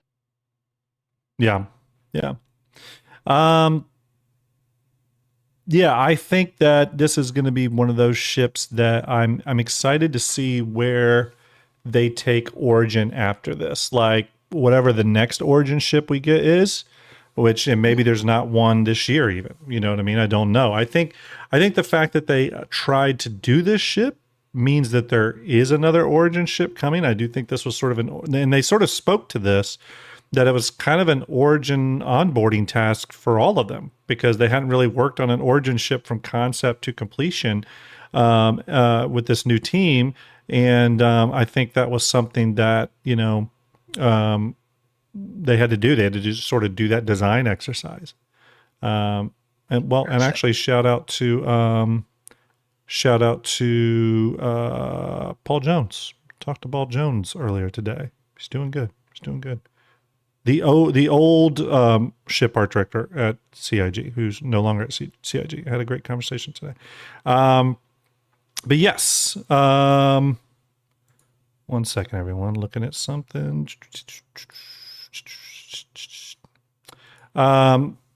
Yes, the M80. That's it. Let's talk about a couple other things real quick here. Just wanted to go over the Pitbull. Obviously, we talked a little bit about it recently. Have you all had a chance to play with it at all in game? Any additional thoughts since it released? Anything new that comes to mind with it? VM, I'll open that up to you. I haven't had a chance to play with it personally. I did watch an excellent video from a content creator. I believe it was Citizen Kate. They did testing with the Pitbull versus Fury. Found out some interesting things. So the Pitbull has, I think, better forward firepower, but the Fury is still much nimbler. Yeah. And in a one-to-one fight, it goes pretty much to the Fury every time. I do have one thought. It is a Drake ship, and I think they missed the opportunity. I'm not saying Pitbull isn't a good and fine name for it, but I would have called it the Piranha.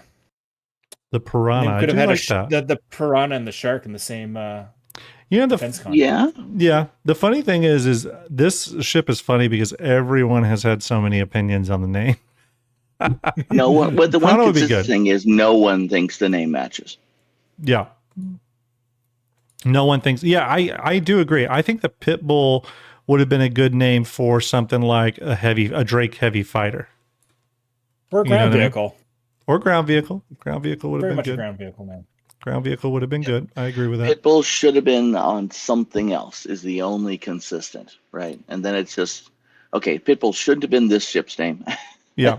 Okay, and now what should it have been? And that's Mhm. where we kind of cast about. But by and large, everyone picks something small and feisty. Yeah. So Yeah. the Chihuahua could have worked, right? No? It could have worked. Exactly. Chihuahua, Mad Pomeranian. Yeah.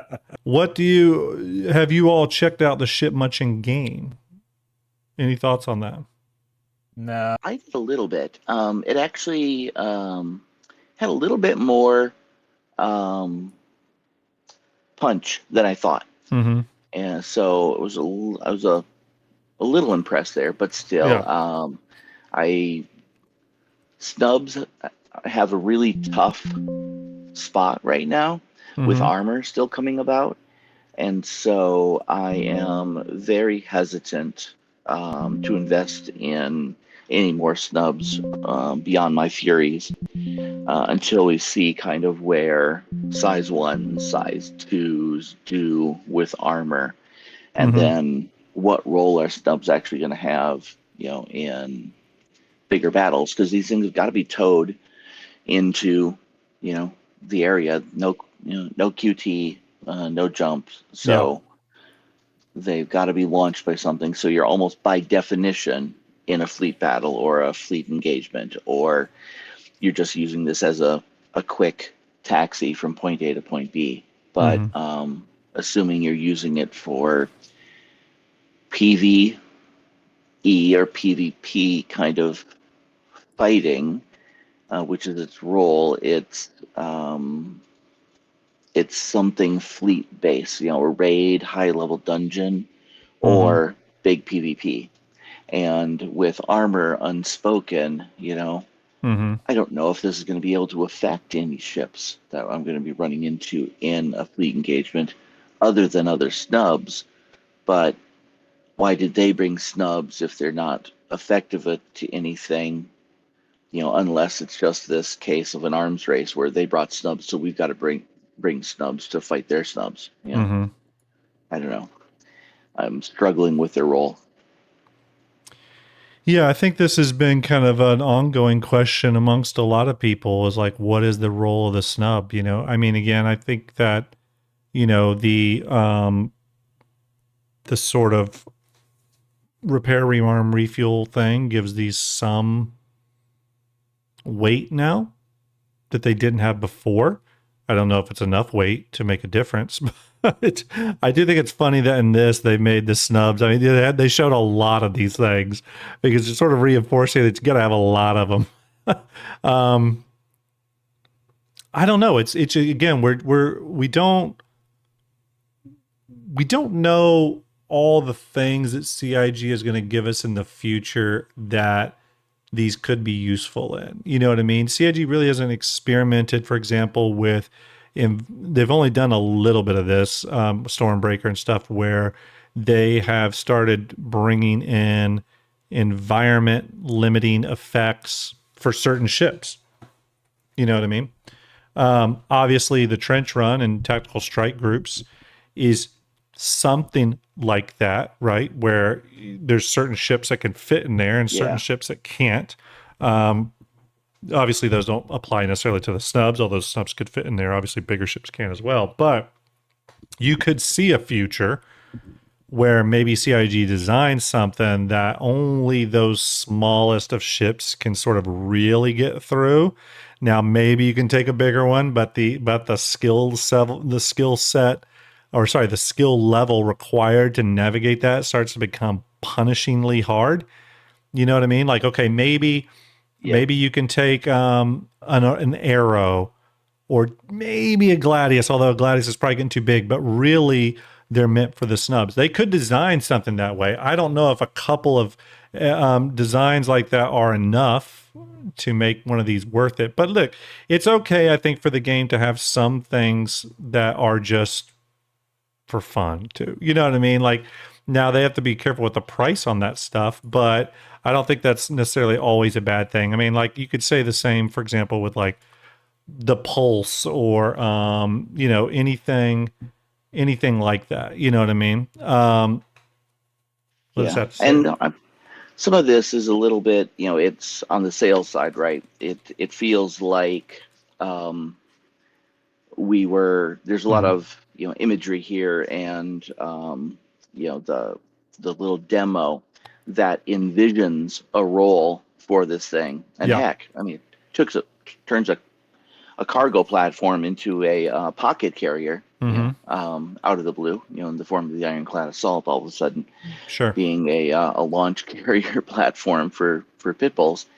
But and I don't know whether or not that pans out in game at all.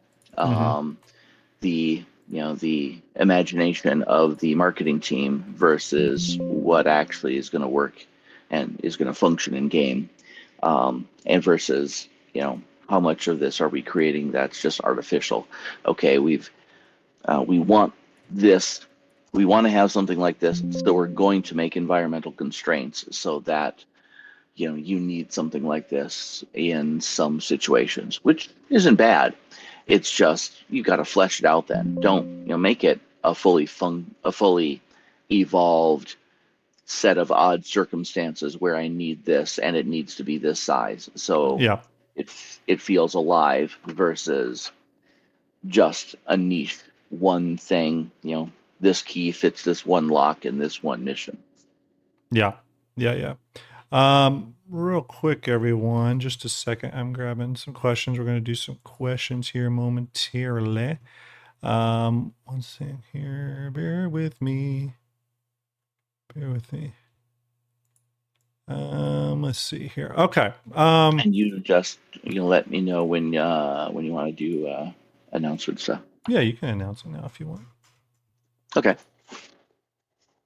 So as things are getting well into our second month here of the raffle, I was looking at kind of where we're at, and we're winding down with active raffles, and a lot of them are doing outstanding, and that led me to looking at some of our amazingly well received ships, and that being the Ironclad, which is the current one. And I'm really excited about the platform as well. I've got a couple of them, and I wanted to make, in kind of recognition of how popular it is, I'm doing another raffle.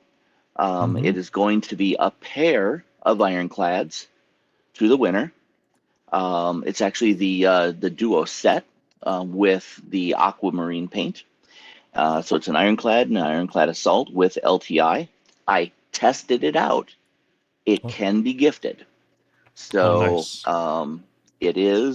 It's over the clip, but I didn't know how packs work, so I actually tried it out. And so it'll be $75 for the pair of them, and it'll run until May 31st. We'll get this up in a little bit, but I wanted to announce it. So it's an pair of Ironclad raffle, 75, and it will run until May 31st. Yeah. We got to get some graphics and stuff prepared for it. Definitely by Wednesday, we'll have it for the Tiburon show. We'll have that up and running. We'll try to get it up earlier. Yeah, we'll probably have that up sooner than the graphics. Yeah, so it's very look for it out on Tiltify. Yes. Yeah, we'll be able to do that. And we'll do a proper social post for it and all that kind of stuff. Yeah, not a problem. Thanks. Thank you very much. That's very generous. Very generous of you. Everyone, folks, think of the Ironclad for a raffle like this. I see a couple comments. Just curious if there's a lot of excitement or interest for it. Looks like it. There is. The Ironclad garnered a lot of love. People finally checking out. Even people that weren't super excited for the ship. I can tell you that they, I saw a lot of Ironclad converts after it went flight ready and people were able to check it in game. So really cool. Jay, you can go to the link pinned to chat. Okay. Leave a comment on that video. That's my new player guide video. You need to leave a comment that's M80 related, and I'll pull a random comment from there. Okay. Yes, the ironclad is kind of broke. It's been up and down, but they will fix it. They'll fix it. It's an awesome ship, though. It's an awesome ship. We just needed that proper trailer, damn it.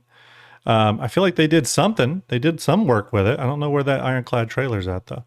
It's not here on the site, is it? Did I miss that? No, they didn't put one here. Oh, CIG. Yeah, let's talk about the ironclad for a minute. BM, you got to check it out a little bit. What's your thoughts on the ironclad? Ooh, it's a beautiful ship. Yep. They took a brick and made it look beautiful, and it's Drake. I'm still kind of baffled how awesome a Drake ship looks, but yeah, it's love walking around it. Can't wait to do hijinks in it. I want to try something actually, and we need to do this when we both have time. Taking an ironclad out and tractor beaming a ship into the hold and then scrapping it. Yeah. In the hold, cargo hold. I agree. That would be cool. That would be very cool. But, yeah, I was trying to see if I know Foxy Loxy did a cool video about some of the features. I can't remember him doing that though. I'm not sure if it's working. We'll see. I think the ship turned out great, and the variants.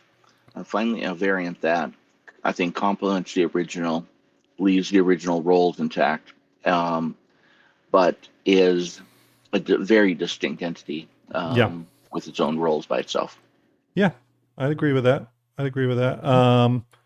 I think that, the funny thing too is that I think the assault variant was the one that I felt like people didn't have a lot of like interest in. And then, once it was released and people started seeing more about that ship, suddenly it's like the ship everyone wants, which I think is kind of interesting. I mean, with the initial introduction, it was so it's a cargo ship, just a lot more armor. Yeah. But gosh, it fits a lot less. I don't know. I mean, because it didn't really have its own identity. It was just that. It was an up-armored cargo ship. Yeah. And people were just debating and deciding on that. Yeah. And that wasn't there wasn't a hard math there. But it turned out to be so much more. Yeah, it's really, really interesting. I mean, what do you guys think? I'm fixing something here off screen. Sorry about that. But what do you guys think of the future of ships using command module tech? Where do you guys think that could go? Curious. They need to get it. They need to get it working. It's working okay when the servers work. I like it in concept. Mm-hmm. How often are we going to see it? Right. Yeah, we'll see I like it in concept. But yeah, well, they've really got to. I'm right with you there, Unixio. It could be really cool, but there's got to be some really intentful ship development and gameplay knobs turned in order to make command module, ships and the gameplay effective. Mm-hmm. So I'm going to throw something out here. Yeah. Because if they can get the command module working with the ironclad consistently, mm-hmm. and I think I've said this before, how much farther is it now to take the Legionnaire and make the Legionnaire where it can dock with the ship? You hack the ship, and now you've got access to the entire ship. You have access to its engineering console. You can unlock all the doors. So using a Legionnaire as a hacking point to grab the rest of an ironclad. An ironclad or any other ship with a docking port. Okay. And that way, as your crew is breaching the ship, now you can start unlocking doors in front of them or turning things on or off. Yeah. I could see something like that. I mean, I think that interesting. I think this is kind of going back just to the Ironclad Assault. I'm kind of random thinking here. Going back to the Ironclad Assault again, including its command module tech, but also just the feature set with it. I do think, and this conversation has been coming up a lot, I think this is going to inform other ships, especially ships like the Liberator, and maybe inform changes on those ships in terms of their what sort of features they offer. I mean, the number one thing about the Ironclad, for example, just going back to what you were saying earlier, VM, about trying something in game. The number one thing people have been talking about are the new sort of floor areas, regions that can do that repair, rearm, refuel, work. And I do wonder if we're going to see those sort of changes come onto the Liberator as well. Especially because I think the Liberator, I mean, obviously the Liberator's in pre-production, possibly in white box at this stage, but I think the Liberator's very possibly a end of year ship next year, like a actually, you know what? No, I'm gonna scratch that. I think the Liberator could come next Invictus Defense Con time period. That's what I think. You're optimistic, but it could. I think it could, because yes, the Kraken is coming, but the Kraken's hull limited. It's not going to, at that price point, it's not going to be available for everyone. It's going to be the Odin of next Defense Con. They're going to need a large ship that fits in that Ironclad size, and the Liberator would be perfect for that. You know what I mean? And how cool would that be for the Anvil pocket carrier and the true I Win at Gaming Kraken carrier comes? You know what I mean? That at the same event, that'd be pretty cool. That'd be pretty cool. That'd be pretty cool.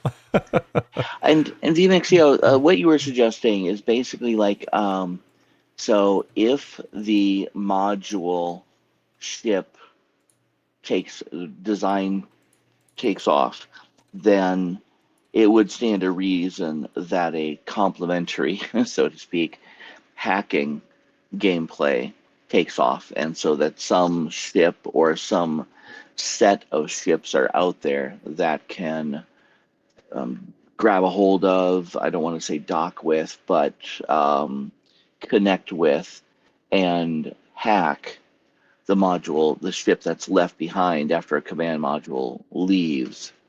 And I would say that's absolutely the case. I mean, that niche, that it would be filled quickly, if not by Drake, by somebody, right? Or any ship for that matter. It doesn't even have to be a ship with a command module attachment. It's just we have ships with docking modules on them. Yep. It would. I think the requirement is it's a hacking ship, and then it would be retrofitted to grab a hold, no matter what, right? It wouldn't have to be. It would just, something would be done so that the hacking ship can bring its systems to bear. And I think that that gameplay would be a natural extension of hacking and a great addition to the hacking ships out there, right? Like, okay, now here, this is a good function for an add-on pack or a module to be sold in the store, right? A Drake grabby module attachment for my Legionnaire, whatever hacking ship, right? So that I can connect to Drake ships, right? Another one, and it mounts to another location that has a little access port, and that allows you to connect to Anvil ships, or maybe there's some reuse with them, and a universal hose, like a person attachment. But I mean, if this goes somewhere, it would be silly to assume that the hacking doesn't expand in that same direction, because the amount of ship that is left behind unattended is just too great. It would be, someone would be trying to hack that immediately. Do you all think we could see the Legionnaire this year? I think we're closer. No. Probably next year. Yeah, I don't think they've. It could happen, but I don't think they've talked about the gameplay that's underneath it enough for it to be hitting us this year. I think we would hear more about it. Gotcha. Okay. Yeah, makes sense. Real quick, everyone, bear with me. Sorry if you hear a little weird thing, a little chime here. I'm fixing something. Okay. There we go. Just trying to fill the space while you do that. Yeah, no, appreciate it. Appreciate it. Was just getting something set up here. Again, so I don't know why that little chime keeps happening, but it was important. It was helping me do something. Okay, real quick. I do want to. We are doing really well tonight, by the way. 624 on Twitch, 203 watching on YouTube. That is amazing, you all. I do appreciate it. What are we going to talk about for the rest of the day? I thought we would talk about two things. I was going to talk about my fleet makeup a little bit. We're going to do a little bit of that, but we're also going to take your questions, and we are going to talk a little bit about the Anvil Odin. We're going to talk a little bit about the Odin. I want to have a little bit of conversation about that. Sergeant Perry with the hydrate. Thank you very much. All right. Let's go ahead and do questions. Okay, let's do it. Go ahead and do the questions for my channels here, right? Let's go ahead and do the questions we've been asked so far this show. And again, everyone, it's very possible we missed some questions. If we did, I do apologize. It does happen though. Don't have the producer on tap tonight, so you know, we doing the best we can. I'm just getting some windows. You're gonna hear, okay, turning that off, opening. Oops, stand by everyone. One easy question, truly a yes or no. Has anyone heard back about their or from their essay? That's a great question to ask. Has anyone in chat heard anything about your essay? Edu Cairo says beans. Yes, I'll do another bean here, Cairo, in just a second. Just for you, buddy. Just for you. I don't think any of us have heard back. I did write an essay. Actually, my essay was probably a little different. My essay was, instead of focusing more on how I will use it like with a big group of people in game, because I think there's only one way to use it, with a big group of people in game. I actually sort of wrote more about how I want to talk about the ship and use use discussions on it and tour it and all that.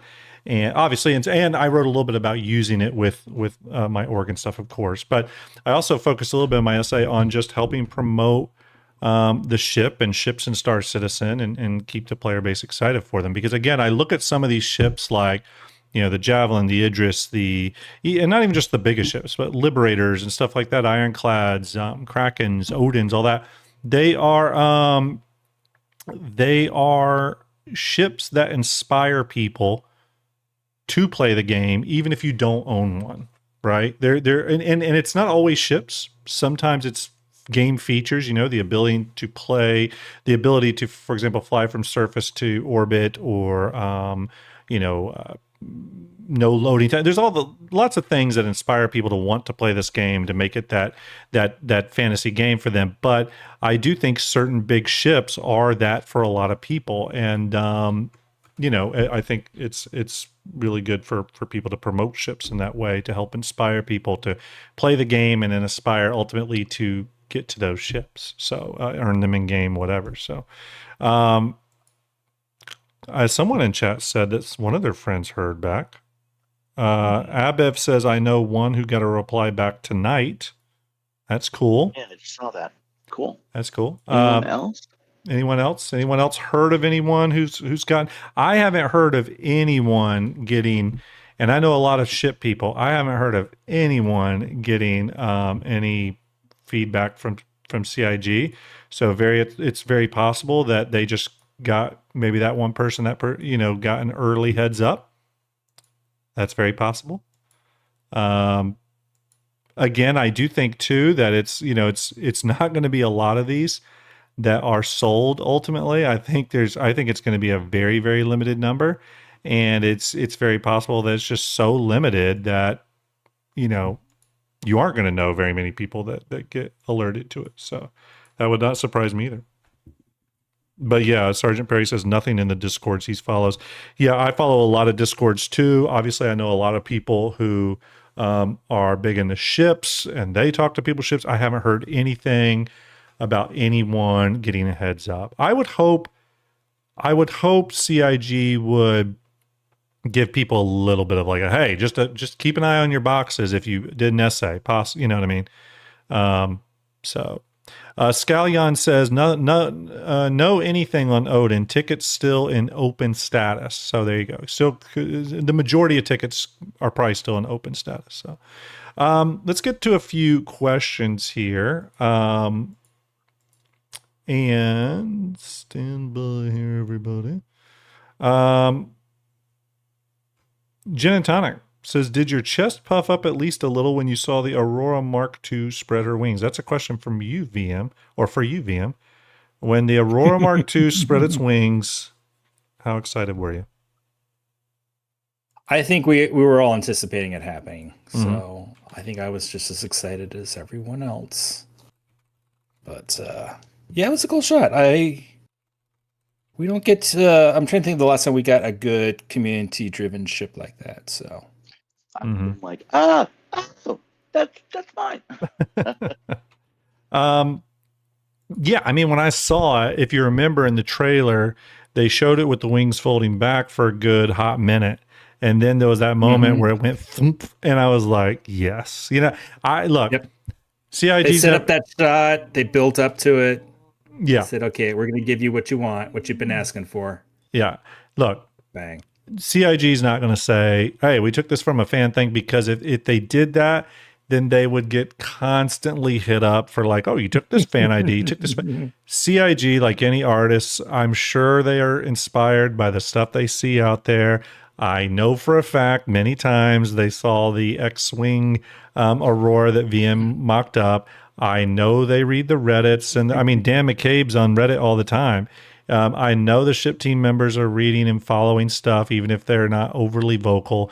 And, you know, I think it would be silly to not say that they were heavily influenced by that mock-up, and that's great. That's okay. You know what I mean? I think when there are good mock-ups out there, hopefully CIG does take notice. This is the exact reason why I say that, like, I think it is a good idea that there's like a limited, and I say limited, like as in a year, 2 years max, concept periods for ships, so that like some ideas and conversations can be, you know, come up and you know, filter to the top of those Spectrum posts and Reddit posts and stuff, so CIG can maybe get some inspiration on ships. Again, not saying 10-year concept period for ships, but I think there's value there.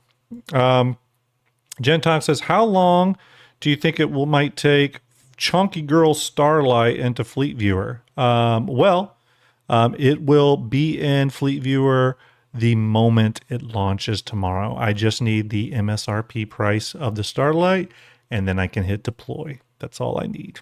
It's already in. You can thank VMXEO for that. And you can she's all ready to go. Yeah, and you can thank Starlet for building the back end that allows me to push the ship immediately. So, do you want to talk about the Starlight a little bit, or do you want to hold off on that for a later show? No, let's talk about the Starlight. Why not? I do have a show scheduled technically tomorrow to cover this, but I might not be able to do tomorrow's show. So let's talk about it a little bit now. Obviously, we don't know some details surrounding it, but we do know a few things. So let's talk about that. So the reason I bring this up is the number one question I've heard surrounding the Starlight. Where is the fueling arm? Have you seen it? I have. Because I have too, and it's in the weirdest place. It's in the most bizarre place. Let me pull up the image here. I'm actually going to pop it up 4 times so that I can show it in all 4 views. I should have sent you the 3D view so we can actually, you know.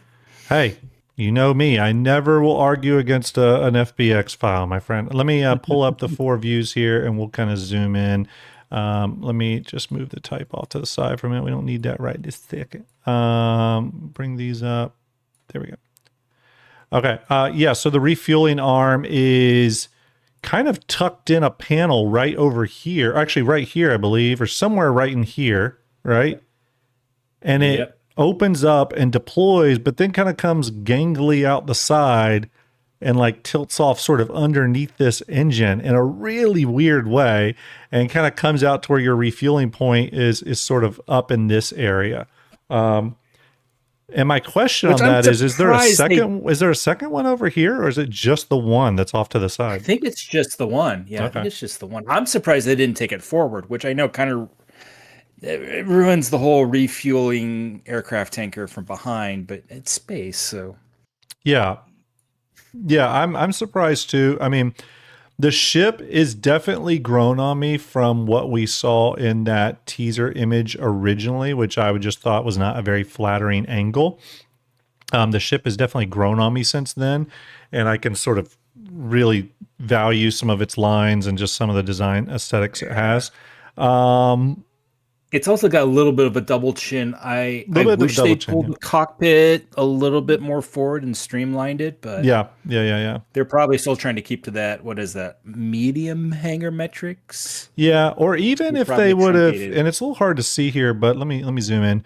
Or even if they had just built in like a fuel scoop thing here, you know what I mean, just to sort of like cut down on the bulbousness of it. That being said, I will say when you see it in game, it is a really good looking ship. It will grow on you. It doesn't in game. It doesn't have quite that like fat appearance. I will say too that yeah, Spectre EH exactly right. Tomorrow is MISC day.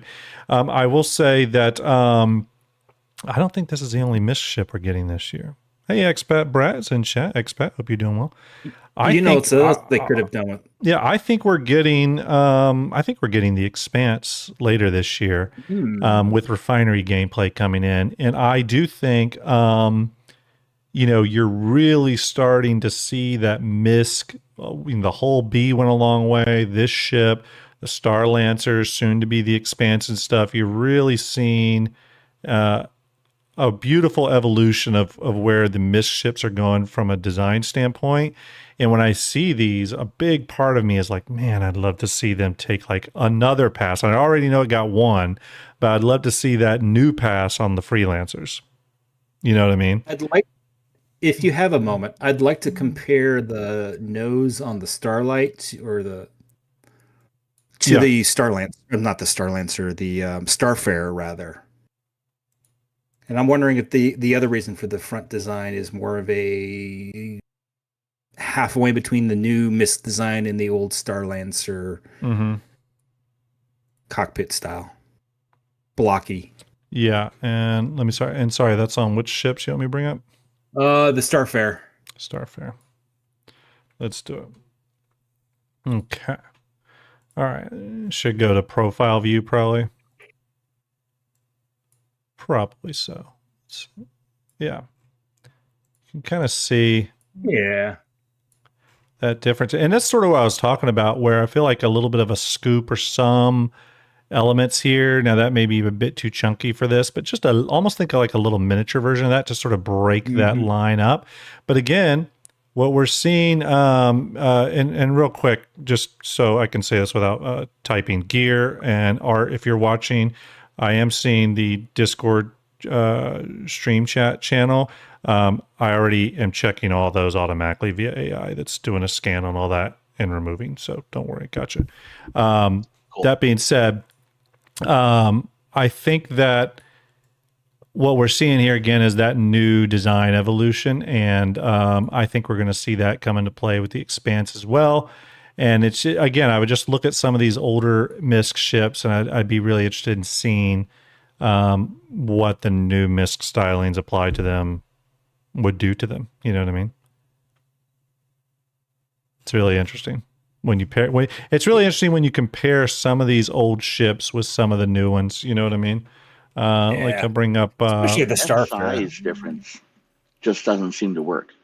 the what's Like that? the Starfarer should be those two. And I think we've got Starfarer seems like it should be way bigger. it is. We've got it off scale just so we could compare. Okay. Oh yeah, I scaled up the. Cockpits a little bit more. I scaled this up. Yeah, it's at 151%. It's actually that big. Yeah, because this holds one of the Starfarer pods, which has been redesigned a little bit, which leads me to believe that the Starfarer will have the different pods, but maybe other changes as well. It's confirmed though that it does use the same as the Gemini pods. Supposedly, yeah. Okay, Supposedly, cool. from what I've heard. I mean, I don't have it like to look at in that way yet, but I'm sure we'll find out tomorrow and can confirm that. So, Okay, yeah. yeah, I heard several people asking the question yeah, early on as soon as it came out, and never saw an official answer yet. yeah. But it'd be cool. So, yeah, Miss Starlight. Is anyone out there looking forward to doing some refueling missions? Like, is anyone going to go out there and be a fuel rat? That would be something I'd be curious about. Has anyone done the refueling beacons? That's something I'm curious about. Let me know if any of you have done the refueling beacons. That is something I'm Have it? curious. Not done the I've heard beacons, it's but really cool. Yeah, is I it am working? interested in refueling. Yeah. Okay, and it's working okay. Is someone says they did prior to patch. I mean, did the beacons work well and everything? It's an active says they're perfect. Interesting. Yeah. Someone else said it's one of the few things that works reliably, semi-reliably on this batch. Oh, really? Oh, wow. Okay. Works instantly. Yeah, a couple of people saying seems to be working pretty well. Okay. Cool deal. That's great. Yeah, 3 or 4 people commenting the same thing. Cool. Okay. Awesome. Cool. Yeah, that's great to hear. That's great to hear. I mean, so we still have 2, well, technically 3, but let's say 2 ship releases, the Starlight and the Tiburon. I can also, I know because we're having the conversations about it.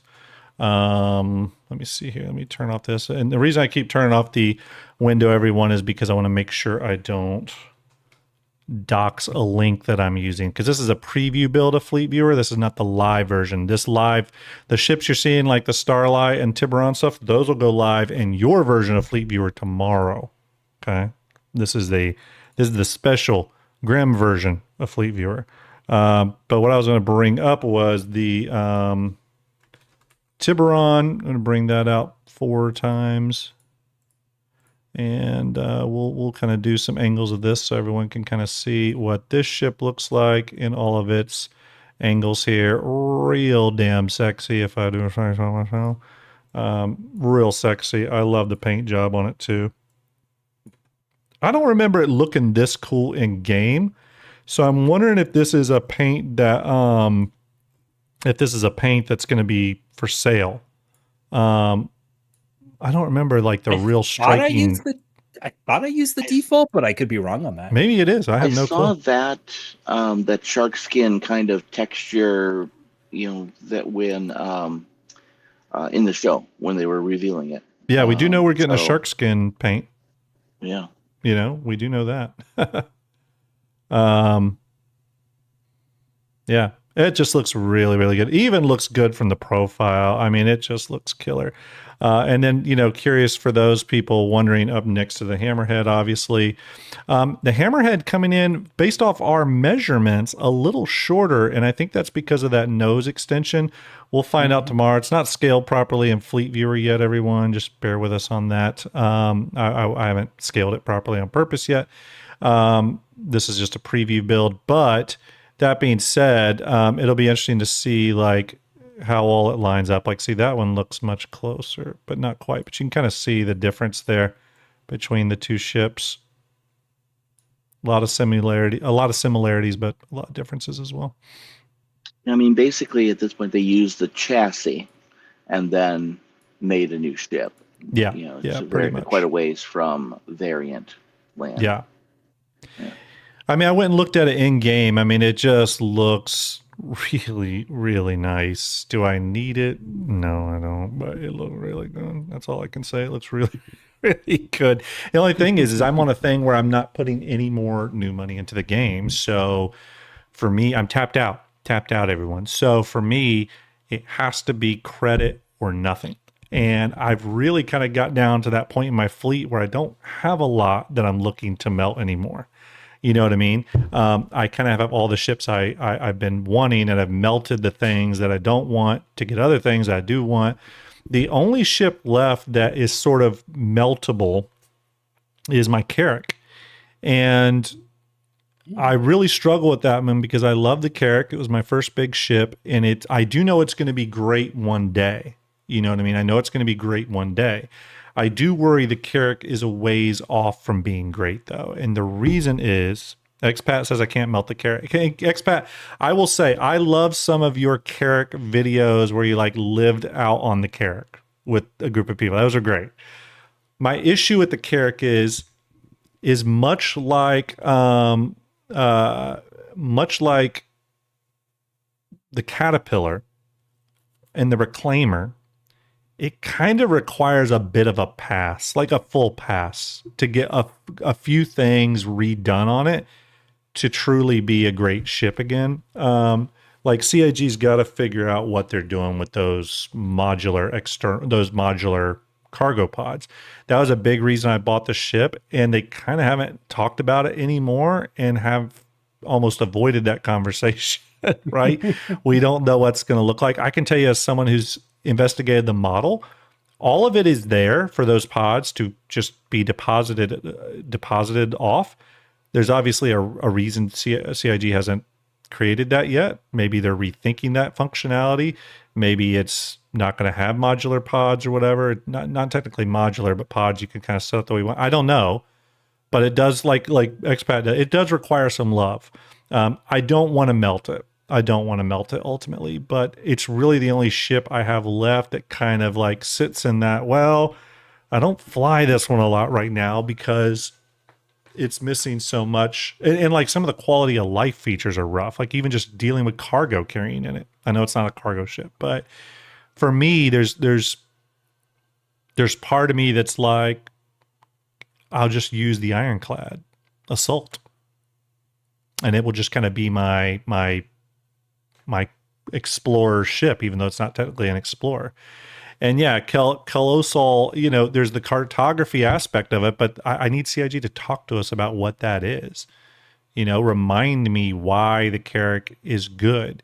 They didn't have to go much into that when the Carrack released, because I got it when it released, when it went flight ready, because it was the new big cool ship. They were just able to say, hey, look how cool this thing is. Now, with so many other great ships in the game, now I need to know why the Carrack is great. Not that it's just a big cool ship. Like, what is this going to do? And yeah, a lot of things were on Vision, right? Yeah. Look at the Now it's fabrication like- room. They're going to have to rethink the fabrication room. Yeah. right. Now it's okay. Show me the benefits of this awesome, formerly military grade scanner. How many systems away can I see? Right. I mean, what kind of data can I pull up? How is that different than that ship? We need some of that, and that plays into a lot of ships' game profiles, right? The little guy, the Terrapin as well, right? Yeah. Why do I want this little turtle? Yeah, I mean, it is a good question, right? It's a question that that I do think needs to be reminded sometimes. And this is something I go back to a lot, where I talk about even the ships that are in game in a lot of ways are kind of concept ships, right? They're concept ships. Yes, they're flight ready. Yep. But they're still technically concept ships, because they don't do everything they're supposed to do yet. And the Carrack isn't fleshed out. Yeah, the Carrack's a perfect example. There's nothing wrong with that. The gameplay's not ready, but I'm just saying that, like, some of those ships I still very much look at as concept ships. How many? Well, maybe it's as soon as I thought of the question, I kind of flipped it on its end and. I'm sorry. I was like, well, how many game loops are still open, right? Not completed. And then I was like, oh, wait a minute. How many game loops are actually complete? Right. I don't think there are any that are completely wrapped up and done. So, I wonder if, when they brought in, the team and the focus about, okay, let's focus on making a playable game, stop breaking everything. We've got to get it so it's playable. I wonder if there is a focus on that project board or Kanban board of finish the game loops. Yeah. Make them, come up with how we close the loop on each one of them, and then what are additions to core gameplay, but let's finish all of the game loops. Yeah. I wonder if that's there. Yeah. Yeah. I mean, it'll be interesting to see. I mean, I think, you know, from some of these ships, the perspective will change heavily, and it's in the way it's just hard to predict where some of these ships are going to land. That's why, again, I tell I just had this conversation where when you purchase these ships, you have to purchase them on their overall 30,000 foot view roll. You know what I mean? Because that's the only thing that probably won't change about them when we get to 1.0. Expat says the Carrack is too good a design for it to fade to irrelevance from a gameplay perspective. It will have to do something. Yeah, I mean, Expat, not only do I agree with that, I think that it is an important ship in the Anvil lineup regardless, right? And in the exploration lineup of ships, the Carrack is really, in many ways, the Carrack is, and still to this day, even with the Odyssey out there, I still feel like the Carrack is like the ship that people think of when they think of that like in-game exploration gameplay. I think CIG knows that too. I think they'll honor that.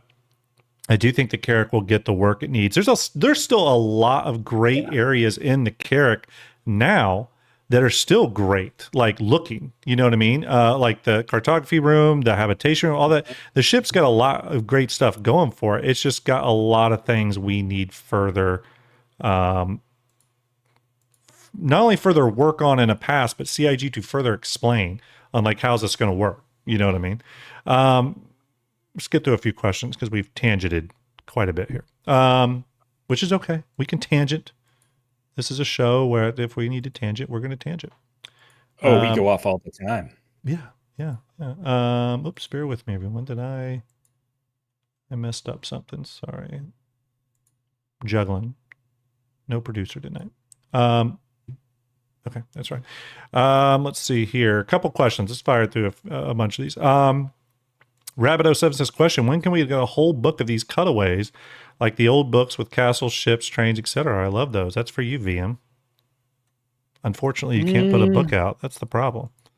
Oh, man. I have wanted a Star Citizen concept coffee table book for a long time. I just don't know who to talk to. Maybe someday when we hit 1.0, I can convince the right person at CIG. I can confirm that I have brought this up to several CIG people, including senior ship design related people. And I can tell you, they all want that. All of them are like, oh yeah, that'd be so cool. I don't know if CR knows that he's sitting on a gold mine with that idea, because I would buy him in a heartbeat. I mean, they could technically just be like concept books, sort of like Blizzard and other companies do, but I would really like books that are manufacturer focused. Like I want to get the Drake book, the Crusader book, the RSI book. And not only does it have the concept work from those ships, but it also has a bunch of stuff about just how CIG approaches that manufacture from a design standpoint overall. And they can include all just the lore from all the old articles about that manufacturer, like how they started, how they came to be, where their home base, all that kind of stuff would be really cool. CIG, if you're watching, that's a free idea. Ash, thank you for the posture check. I'm probably hunching. Thank you very much. Next question here. Let's power through some questions. $50,145 raised, everyone. 90,703 STARJUMP lifetime raised. Incredible. 10,000 away from 100K, which is incredible. It is incredible. Some questions. Dark Tigers said, oh, nope, I skipped one. Sorry. The TG Warmage says, question, would like your opinion on the Pitbull, especially against the Fury. I really only seen one and they say the Pitbull who's slower than the Fury, which makes no sense in maneuverability. I have not tested them. I can say I would not buy either one of those ships based off its performance metrics, only because I think the metrics will change 50 times between now and 1.0. So I'd never look at that. I never look at alpha damage and strike damn armor values, all that stuff. I just do not care. I don't look at component metrics and all that stuff. I mean, it's important, but it's so temporary right now. When we get to the 1.0 world, I guarantee you all that stuff will have changed at least 10 more times between now and 1.0. So I go on vibes now. I go on vibes alone. In general, though, the pit bull, because it's Drake, should be a little bit more heavily armed, and the Fury should be more nimble. Yeah, because the Drake's got the big giant straight line engine. So I think the Drake one's actually supposed to be a little bit more faster in a straight line. And if you go back to those Fury commercials, even though the real ship can't do it, they had that Fury doing all kinds of flips and floops, and you know what I mean? That ship was all over the place. So yeah. Ryan says something interesting in chat here. Says that may be depressing reading for some folks who backed the OG concept ships still not worked on. Cough, cough, the Odin. Talking about those concept books. Yeah, it might be. It might be. But it also could get you excited for where the Orion may go. But that's a good point. It's a good point. Dark Tiger says, question, with the news of the Caterpillar rework, what changes do you think they need to make?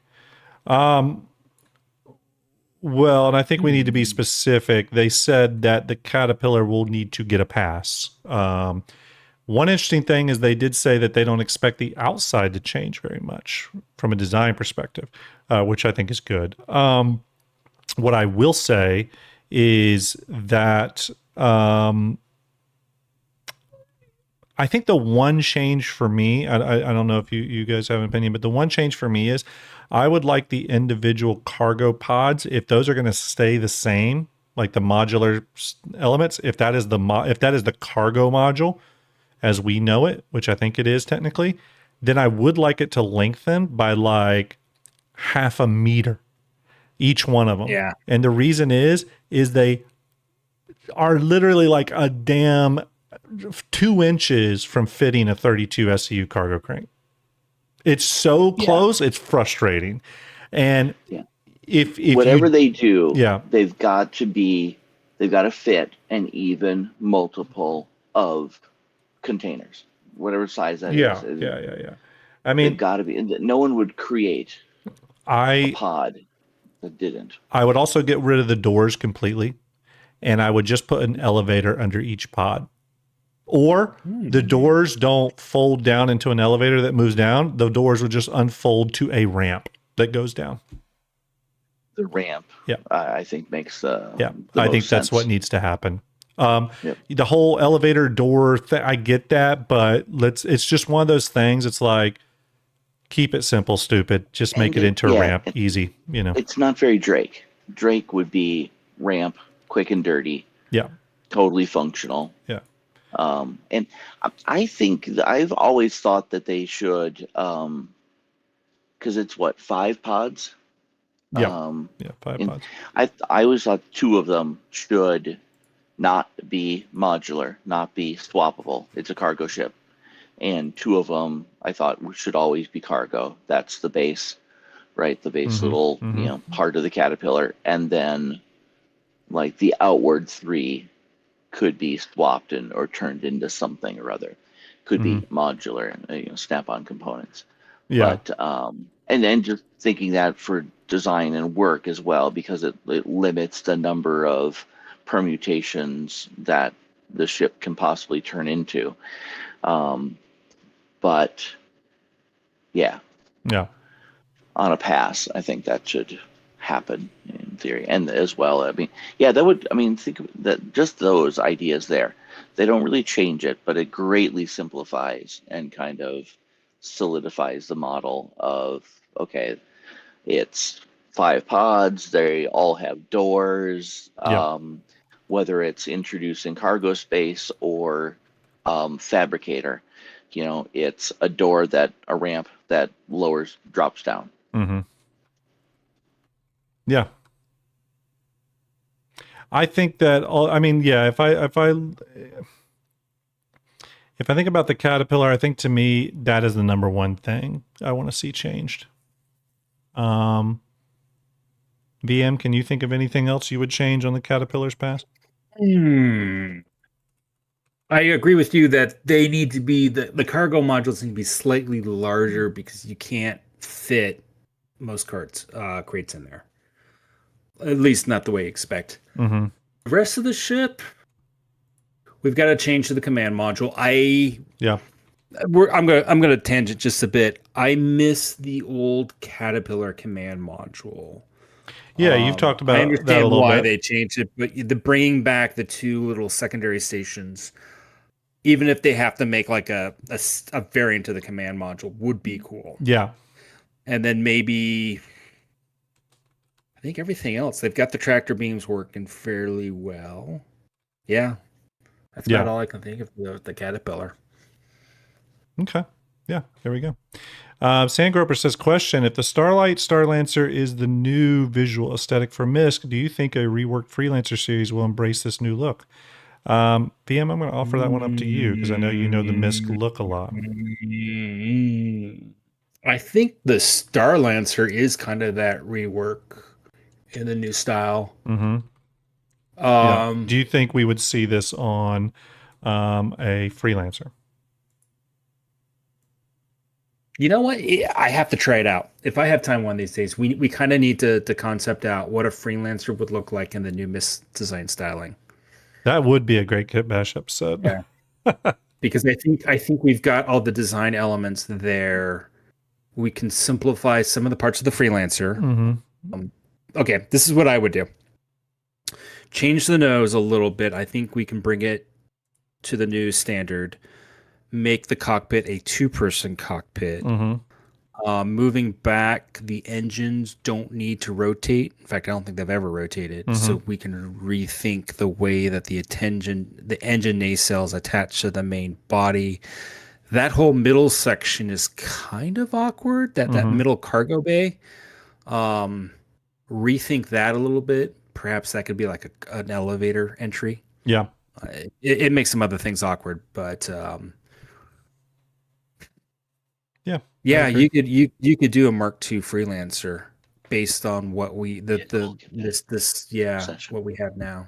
Actually, better question. Do you think they'll do a Mark II Freelancer, or do you think the Freelancers will just get a new pass? Because it wasn't too long ago that they did sort of I guess you could call it a minor pass on the Freelancers, and there was some very small little adjustments, correct? Like I think they added like some light door panels in there, maybe. I forget exactly what I don't have a Freelancer anymore, but I know they did a few little things. But that aside, do you think the Freelancer is a ship that needs let me ask this. Do you think the Freelancer is a ship that needs a Mark II before Star System 1.0? We already know one ship that does. It's Consolidated Outland Mustang series. That does need a Mark II. But that aside, does technically a Mark III at this point. Probably a Mark III at this point, yeah. Isn't a starter ship. And I think that's the one thing kind of holding them back. It's not the Aurora where it's going to be your first entry into the game. It's probably going to be your second or third ship. Yeah. Thank you, Dark Tiger and Hrothgar. Though, they will probably want to keep the original Mark I's and then come out with a Mark II. Yeah. But to be honest, I think the real Mark II is still the Starlancer. Yeah. Really quick, everyone. I just realized too that my Ironclad bot announcement is still happening. So let me turn that off before that continues going because that's annoying. Sorry about that. I did award the Ironclad to the winner though today, Dawn Morningstar. So they were very, very excited. Okay, that is turned off. Next question. Let's keep going. Spectre Arc says, do you think the M80 will get flight blades in the future? Is that going to be a feature for all ships someday? I want to say there's a flight computer on the M80. Is there not? Right next to it. I think so. Yeah, I think so. At least there looks to be one. Yeah. I mean, I think that, I don't know if all ships technically have flight computers that accept blades. I think they all have flight computers from a technical standpoint, but like I don't know if all of them have the ability to accept blades. But I'll tell you this, if ships like the Clipper can get a flight blade, then I think the M80 is destined for one at some point. It's probably just next Invictus, because if you think about it, by offering up the flight blades. Look at the ships that got flight blades this year. I'll just point out a few: the Asgard, the Corsair, the Clipper. They were a lot of ships that were like not real old ships. They were kind of released in maybe the last 2 years.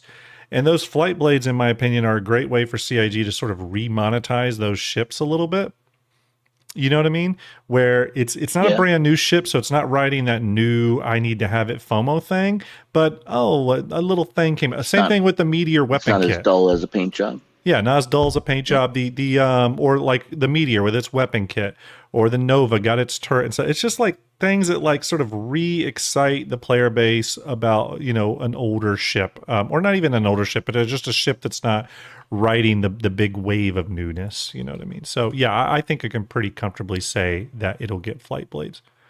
Do you think? Real quick, Soul Citizens just rated with 81 people.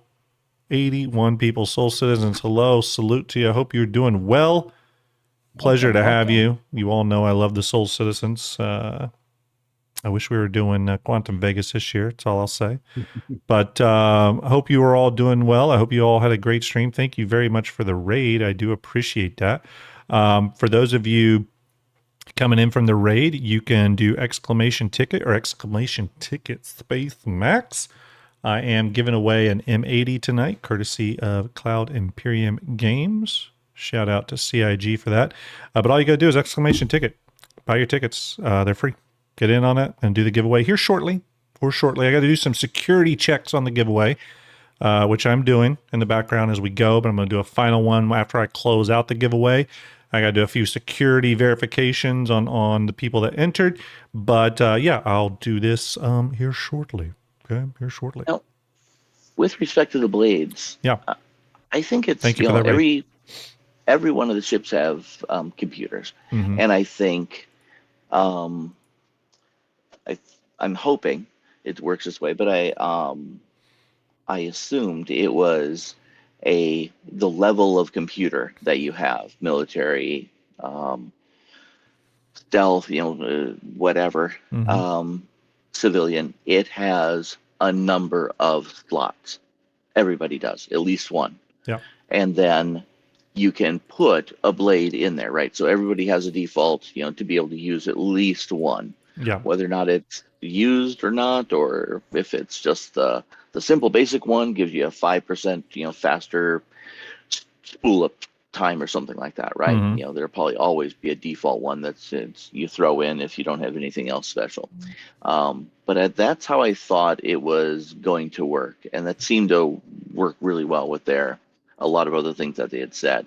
And I don't know if I got this impression from something somebody said in one of the shows, but I thought that had been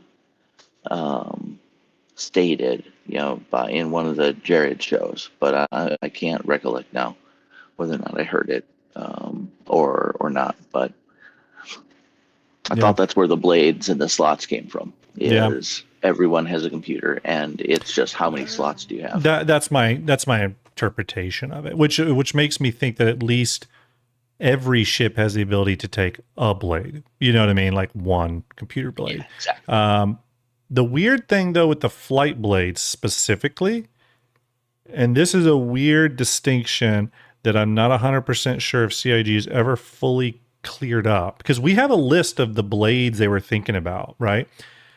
But we don't know if these are technically computer blades or avionics blades.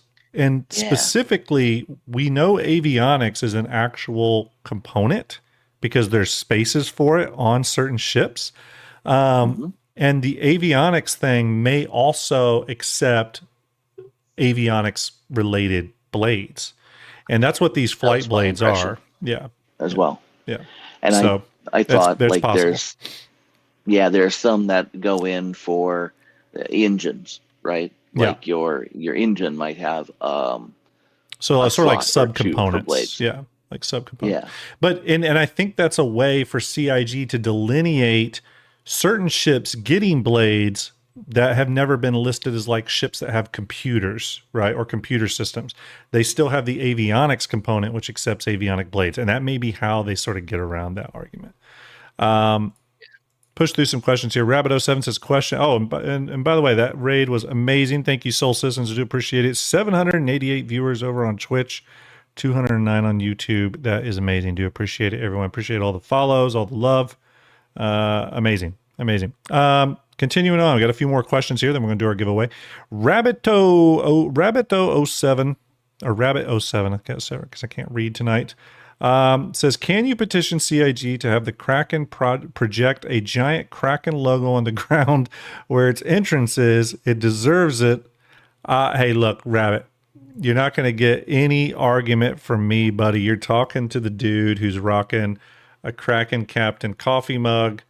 You're not going to get that argument from me. Can I start a petition? Hey, who knows? Can I offer a alternative idea? Sure. What's the alternative? This is Drake. The Kraken does not project a logo onto the ground. It just lays a ring of fire around the ship. It just scorches Earth and then it lands. It just sprays fuel and then lights it on fire as it landed. If DefenseCon, as you walk up to the ship, there's just a mode of fire. Yeah, if DefenseCon is any preview into like how Drake handles shit, I be it. Who knows? Mr. Blarkin says, question, will the M80 will the M81 or the M81 have deployable wings like an F-14 Tomcat? Talking about a potential variant of this at another time. We don't know if we'll get another variant of this.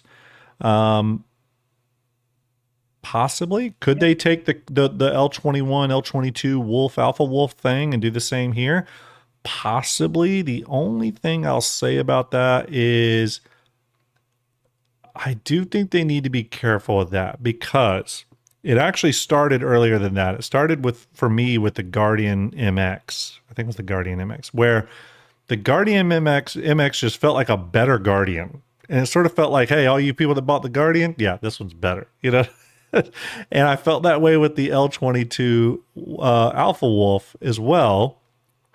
And I worry that like an M81 that's still a heavy combat focused fighter that just has some slightly different features like deployable wings is another just kind of slap in the face to the M80 owners. Now, if it's an M81 plays in a different role, right? Like if it's a racer or something like that I'm okay with. But otherwise, you start to get into a little bit of shaky ground. So, Dillman94 says, think we will get a variant of the M80? That's a great question since I just talked about that. I don't know. VM, do you think we'll get a variant? We could. I don't know. It's a good question. Origin definitely does variants. They do a lot of variants. It's possible. Gear, what do you think? Variant or no? Sorry, I was typing up something. Variant for which one? Variant for the M80 or no? And real quick, we got a $100 donation from George and a $140 donation from Hosh, both towards Master of Industry Pack. Thank you very much. Appreciate that generosity. Everyone keeps suggesting a racing one. We don't race or eyes heavy anythings. It's just I don't think it would be no variance there. Yeah. Well, I take that back. It may be if someone needs a missile version in their lives, then maybe. But that's the only role. That's the only reason I can think of one. Yeah. A racing variant seems like the most applicable at this stage. I could also maybe see a stealth variant that doesn't have those external weapons on side, but maybe they do something where instead of guns folding out of those internal pylons, maybe a larger, maybe it's like a torpedo. I don't know that. No, I don't think. I think racing is I was thinking some sort of stealth fighter thing, but no, I think racer is like the most obvious, honestly, especially knowing the M80 lineage and all that kind of stuff. So, Altzilla says, question on the last live stream, Jared mentioned snub ships and made reference to upcoming Alien Week ships, kind of indicating one of them might carry a snub. Yeah, I heard that. I guess I missed that. I need to go rewatch that, Altzilla. I've had a couple people hit me up about that, about a possible alien snub. Maybe there's an alien snub from Gattac since they're working on the Raylan, but I didn't read it that way when I first watched it, but I maybe was distracted, so I do want to kind of go back and watch that. I would just say it's a maybe.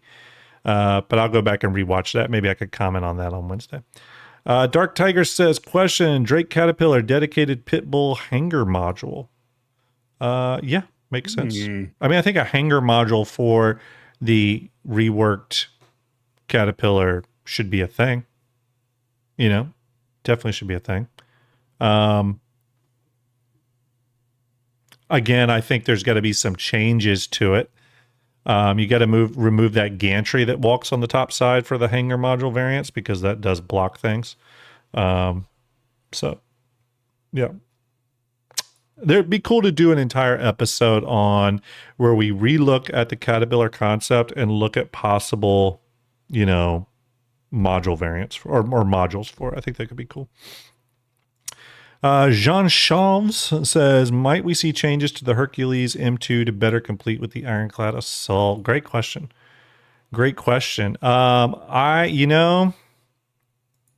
I don't understand why now you would get the Hercules over the Ironclad Assault. That much I can say. I do think Citizen Dex, thank you very much, buddy. Appreciate that. Give yourself a shout out for that, though. Everyone who's donated. That's all you. 50,285 raised so far this year. Yeah, I think I do think the Hercules M2 needs some changes. I do think it needs a few changes. I don't know. It does feel a little lacking now, especially I'm thinking more like the M2. Yeah, you said the M2. The M2 was always a weird one though to me. It was always a weird one to me, and I do think maybe it needs some additional functionality on board to help balance it out or give it some advantages that the Ironclad. I don't know what the top speeds of those ships are, but I would think the Hercules should be much faster than the Ironclad Assault. Maybe that's the case. Ruger Bloodmoon says, question, do you think the command module tech is also required for the Crucible Scarab options? Yeah, I think it's roughly the same tech. I think it's actually that and the Endeavor with its, I forget what they call that, the Explorer cab, the Explorer ship, and then the superstructure with all the modules on it is same tech. So same tech. So if you're a fan of the Crucible, fan of the Endeavor, a big piece of feature tech was just knocked off the list of to-dos for those ships. Now, the feature tech's not perfect yet, but they're working on it. Techno Tech DJ, like that name. Do you think? Go ahead. Yeah, real quick.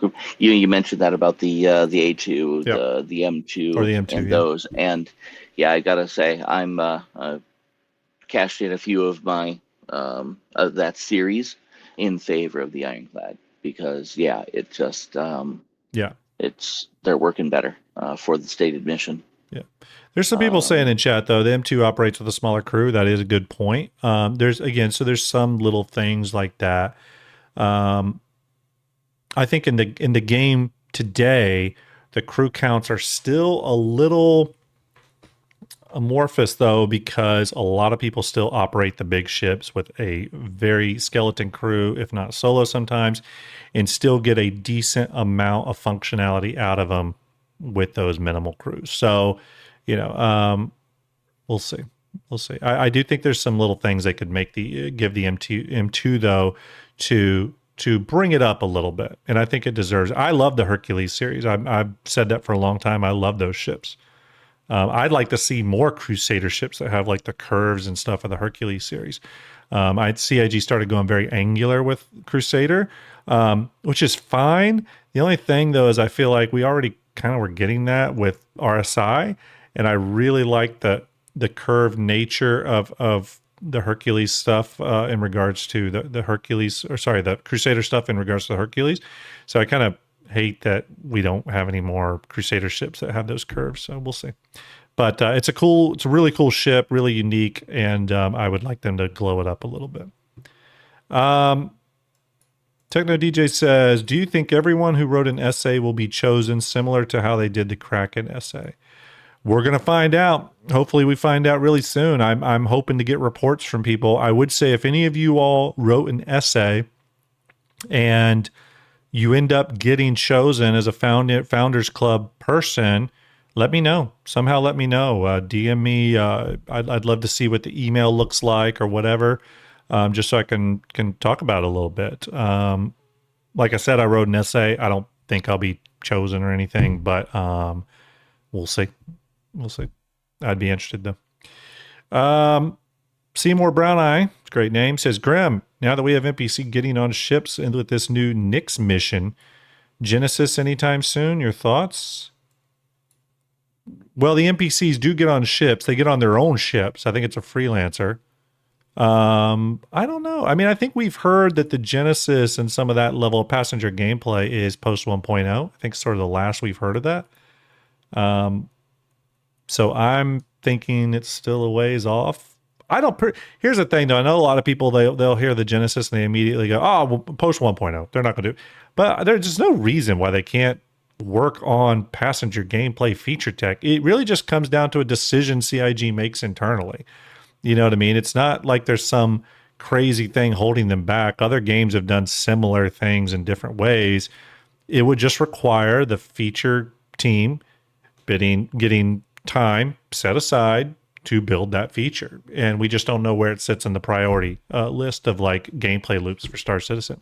But so it really just comes down to those strike team meetings, those planning meetings that CIG does at the beginning of every year, and where it's going to fall in terms of, I would like them to get a minimal level of passenger gameplay in, maybe like Spirit E1 or something level gameplay in before 1.0 so we could test that stuff. But I don't know. We'll have to see. Two more questions and we're going to do our giveaway, everyone. The Maka 23 says, question, after ships like the Clipper have come out, how could CIG not refit all exploration ships with full equipment, fabs, med beds, etc.? It just comes down to they don't want them all to have that. Now, I agree with you, and I don't know, VM, what you think of this or Gear. I think all exploration ships should have some minimal medical facility on board and probably a at least minimal low-level fabrication machine. Not that you can't put fabrication machines on them. But to me, if I was in an exploration ship, that would be one of the things, along with advanced scanning and possibly transient jump point finding capabilities. Those are the features I think. And another one I put in is some way to extend fuel distance, whether through fuel siphoning vents or refining your own fuel, whatever. But I think those are sort of the core tenets of a refinery ship, or sorry, an exploration ship. And that's the type of stuff I'd want to see. You guys have any thoughts on that? No, only I just agree completely on that. Okay. Yeah, I'd agree completely. Absolute minimum. You need minor fabrication, and as good of scanning equipment as you can fit in the chassis. Yeah. I agree. Okay, last question here is, what are your thoughts on if we still get a Stingray? Lots think the M80 was the Stingray originally. Well, I can tell you, I definitely don't think that was the case. I think the Stingray is a completely separate ship being made. I think the issue, and VM, you could probably speak to this as well, but the S65 entity name was found in a build before DefenseCon. That happens a lot. The Hermes was found in several builds before it came out. That was just leakers data miners getting way too excited about something they found in the game and read into it too much. But VM, maybe you can speak to that a little bit. There's all kinds of stuff in the client. There's bits and you're going to find in the early builds bits and pieces all over the place of upcoming ships. I suspect the leakers aren't even finding this in Evo. I think they've got connections to the CIG build. Right. The CIG is pretty good about sanitizing the stuff before it gets sent out. So, yeah, They also have internal names that may or may not match up. So it could be an official name for an upcoming Kruger ship. It could just be an informal name. And a lot of the upcoming ships, they're putting in informal names. I mean, when we found the Odin, I think it's just labeled ship. Yeah. Yeah, for sure. So, for sure. All right. Real quick here, everyone. Bear with me. I am going to get the giveaways prepped real quick. But before I do that, anything else you guys want to talk about before we do the giveaways? Anything Defense Con related that's sticking out to you that we should go over? I think I've ranted enough for tonight. All right. I won't speak for GearCon though. No. Only thing is, hey, raffles are still going. Yes. Got a Polaris out there. We've got the Tiburon. Let me pull that up Ironclad here. Assault. And by the way, everyone, real quick, I am closing the Stream Elements giveaway now because I got to do some security checks on it. Hopefully you got in on it. Because I'm closing it in 5, 4, 3, 2, and 1. Stream Elements is closed. Okay. Closing that giveaway because I got to do some security checks on it. And that'll give me time to do that without any more entries coming in. Okay. So while I'm doing that, yes, we got May raffles going on. Yeah. Let me populate the chat with the Tiltify link. Those of you in chat, if you're interested in donating towards St. Jude, I'm putting the Tiltify link down in chat now. Go to that link on YouTube. I'm doing yours right now as well. Go to that link. You can donate towards a STARJUMP Guardians St. Jude Play Live campaign. If you, I'm not sharing the window, sorry. If you donate $40, you can select the Tiburon raffle. Get in on that. We're going to give that ship away on Wednesday, this coming Wednesday, May 20th. On May 27th, for a $35 donation, we're going to do the Ironclad Assault. Actually, on the 20th, I'm sorry, there's the Aurora Mark 1 series pack. That's a $5 donation. You can get on that. I don't have it on the graphic. I need to update the graphic. I'll do that tonight. May 27th, $35 donation towards the Ironclad Assault. May 31st, we'll have a few, I guess. We'll have the $60 donation can get you a ticket to the Polaris raffle. A $100 donation can get you a ticket for the Masters of Industry pack, which includes Hull Limited Pioneer, Arastra, and more. And then we also have the dual Ironclad pack as well. What's the price on that one? $75. Okay, so for a $75 donation, you could get in on a dual Ironclad pack. And yeah, I will update that Tiburon official, Kiri. Thank you. I've been very slammed. So yeah, some great raffles going on. Make sure you do that. It's for a good cause. Remember, STARJUMP does not touch any of the money. The money goes from Tiltify straight to St. Jude. You're helping out sick kids and their families. Is a really, really good cause. Those patients don't pay a dime at St. Jude. All that is completely free, which is unbelievable. And again, that is empowered through donations like those you are doing today. So it is greatly appreciated, everyone. Greatly appreciated. No money. These are not comments. These raffles are for the donation listed on the side. Yes. The one raffle that was for commenting or something like that, that's what just closed. And that was the Stream Elements tickets. One that Grim just closed. Okay, and I'm going to figure a couple things out real quick here, and we're going to get ready to do our M80 giveaway, everyone. So let me get this stuff up. Bear with me. Yes. When he is the M80, that's the one I think, Grim had just closed. Yeah, so I closed the Stream Elements one, and that is because I have to do some security checks on it. It had possible little issue, but I figured it out and have weeded it out. So don't worry, all good and, there. Quick question: while Grim does that, and for the folks, the audience, what ship out there? I mean, Grim and I obviously things are given away at different times. Graham gets some things given to him. I'm been donating things to St. Jude's. But what would be what is the ship out there that if you were looking for a raffle or you wanted, what is a ship out there that you really would like to see in a raffle? Not assuming that even ones that might be up there. What is the big ship there that you would be just all in on? Mm-hmm. What we Odin, got? think big. You'll love it. Quinn. Friendship. Oh, interesting, Kraken. I have thought the same thing, although it is a bit awesome. Thank you, folks. Let's see here.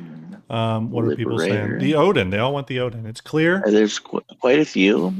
Actually, a lot of Krakens, and that.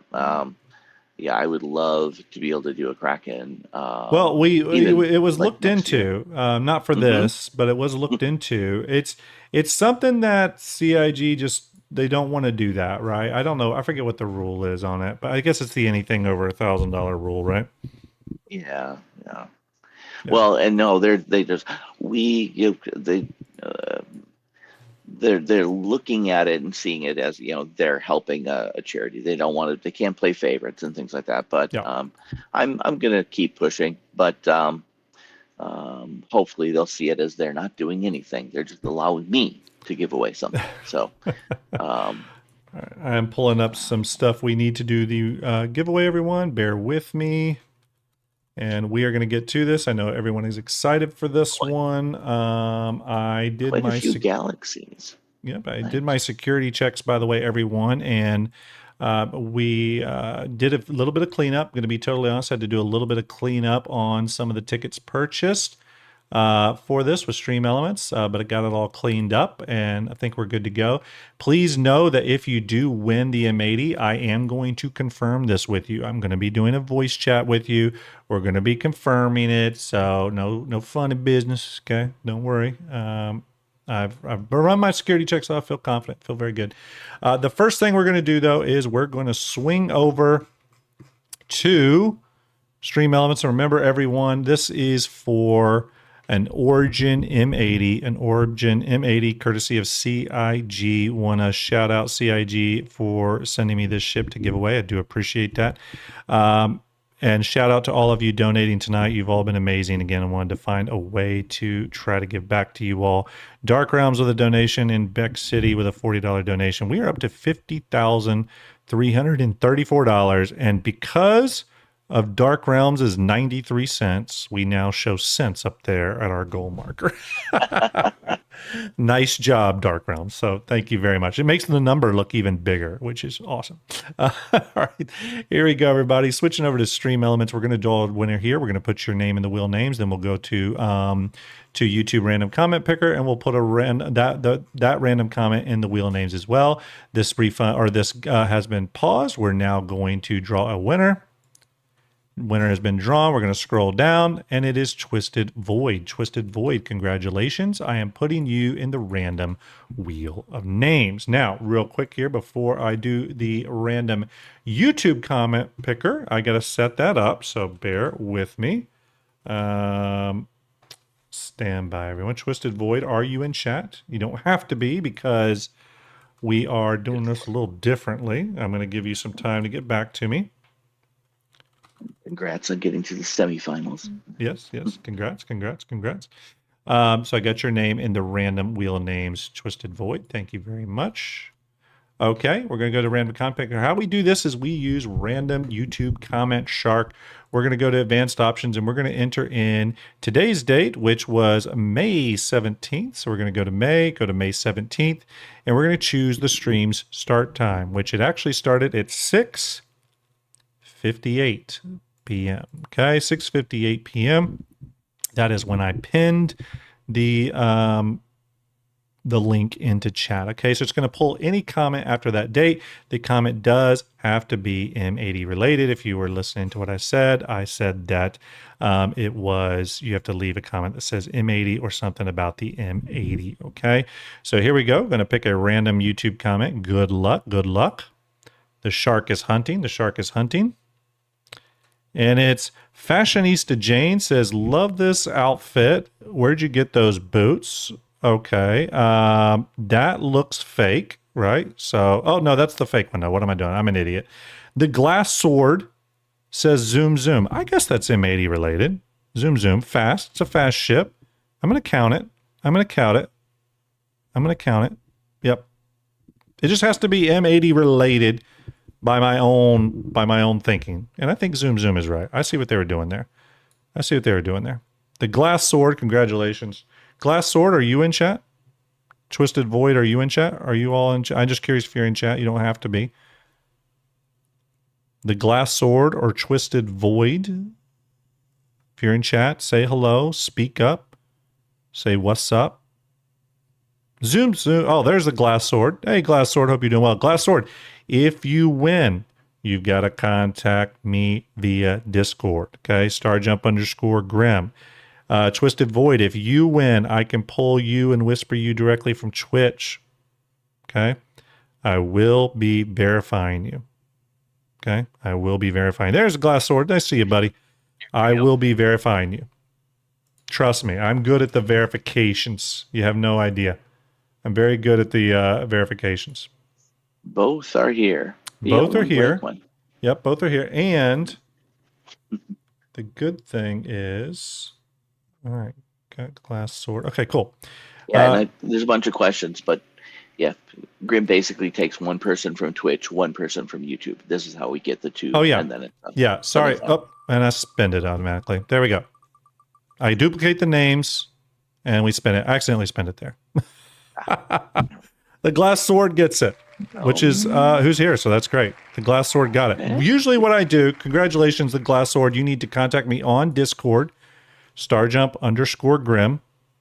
I have a way of verifying you. I have your channel up as well. Say congratulations. In the future, though, for everyone, just so how I do these giveaways, I pull the because I can't do a giveaway on both YouTube and Twitch. There's no system that allows me to do that. Although something is being worked on to solve this problem.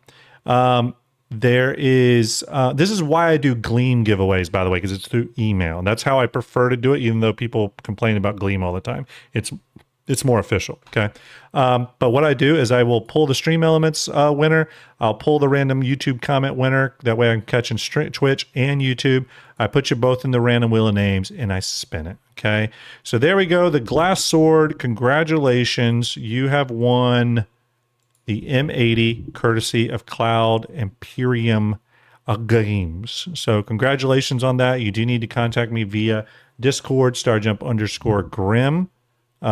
So yeah, hopefully you can do that. Glassword says, can I contact Execute? I have him on friends list. Yeah, if you want to hit up Execute, although he's sick as a dog right now, by the way. I don't know if you saw his last stream. He could barely put two words together. Total embarrassment to the entire Star Citizen community, I want to add. VM definitely thinks so.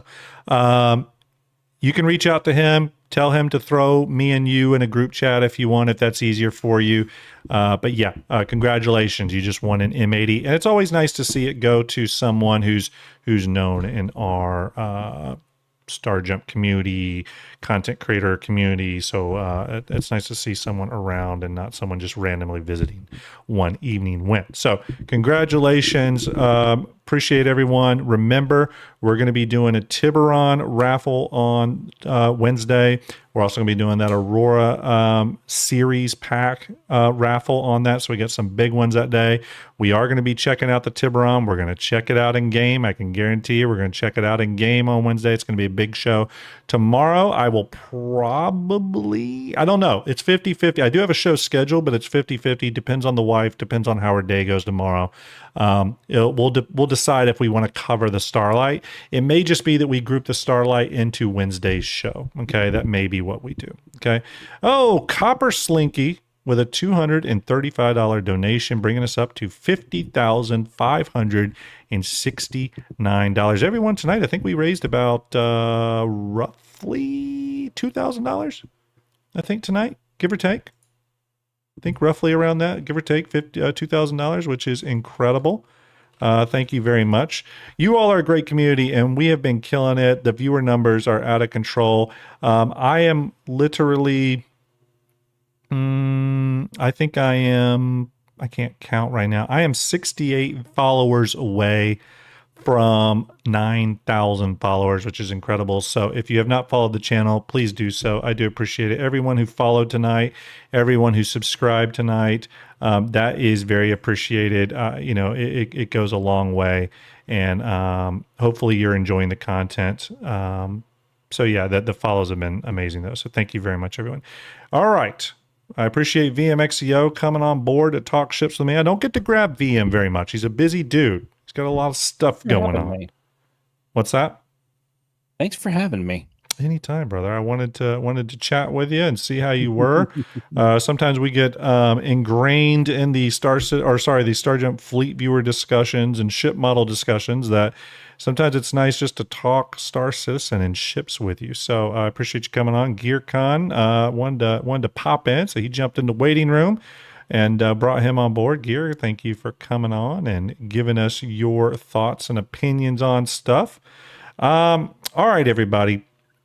We have our raid target tonight. I'm going to send you over to someone else doing an M80 giveaway so that you have another chance to get in on it. How cool is that? You didn't win here, so you have another chance. I'm going to send you over to, if I can get my windows up here, I'm going to send you over to Maiden Ariana, who's also doing a I can't talk, Origin M80 giveaway, probably courtesy of CIG. So get over there, show some StarJump love, hit the follow button, all that kind of good stuff. I do appreciate everyone tonight. You're all amazing. You're all star jumpers. Appreciate you. I'll see you maybe tomorrow, definitely on Wednesday. Wednesday is going to be kind of a big show. Expect kind of a long one. So see you all then. Everyone have a great rest of your night. Thanks for making this a fantastic money-raising night for St. Jude. I do appreciate it. Big shout out to GearCon for offering up all those incredible raffle ships. And big shout out to VMXEO and Starlet for doing the work that has allowed me to get Fleet Viewer updates done quicker than ever before. And that's why, if you've been following along with Fleet Viewer news, the day the new ships come out, they're hitting Fleet Viewer. It's pretty incredible. So expect the Starlight tomorrow. Expect the Tiburon on Wednesday. And again, it is very appreciated. That's going to be it, everyone. That's going to be it. Hopefully you all have a great rest of your night. And I'm trying to think if there's anything else I needed to add tonight. Let me check my show notes. Soul Citizens, thank you for the raid. Everyone over there, you're all amazing. You know, I love you. I do appreciate it. We are going to have the Soul Citizens on a show soon. I think it's the one at the end of this coming week. The end of this coming week, I think they're going to be guests. How cool is that? All right, everyone, sending you over to Maiden Ariana. She's doing an M80 giveaway. Get in on that. Hopefully it hasn't happened already. I don't know if it has, but have a good night, everybody. It's been amazing. Thank you all. Sending you over there now. Have a good one. Salute.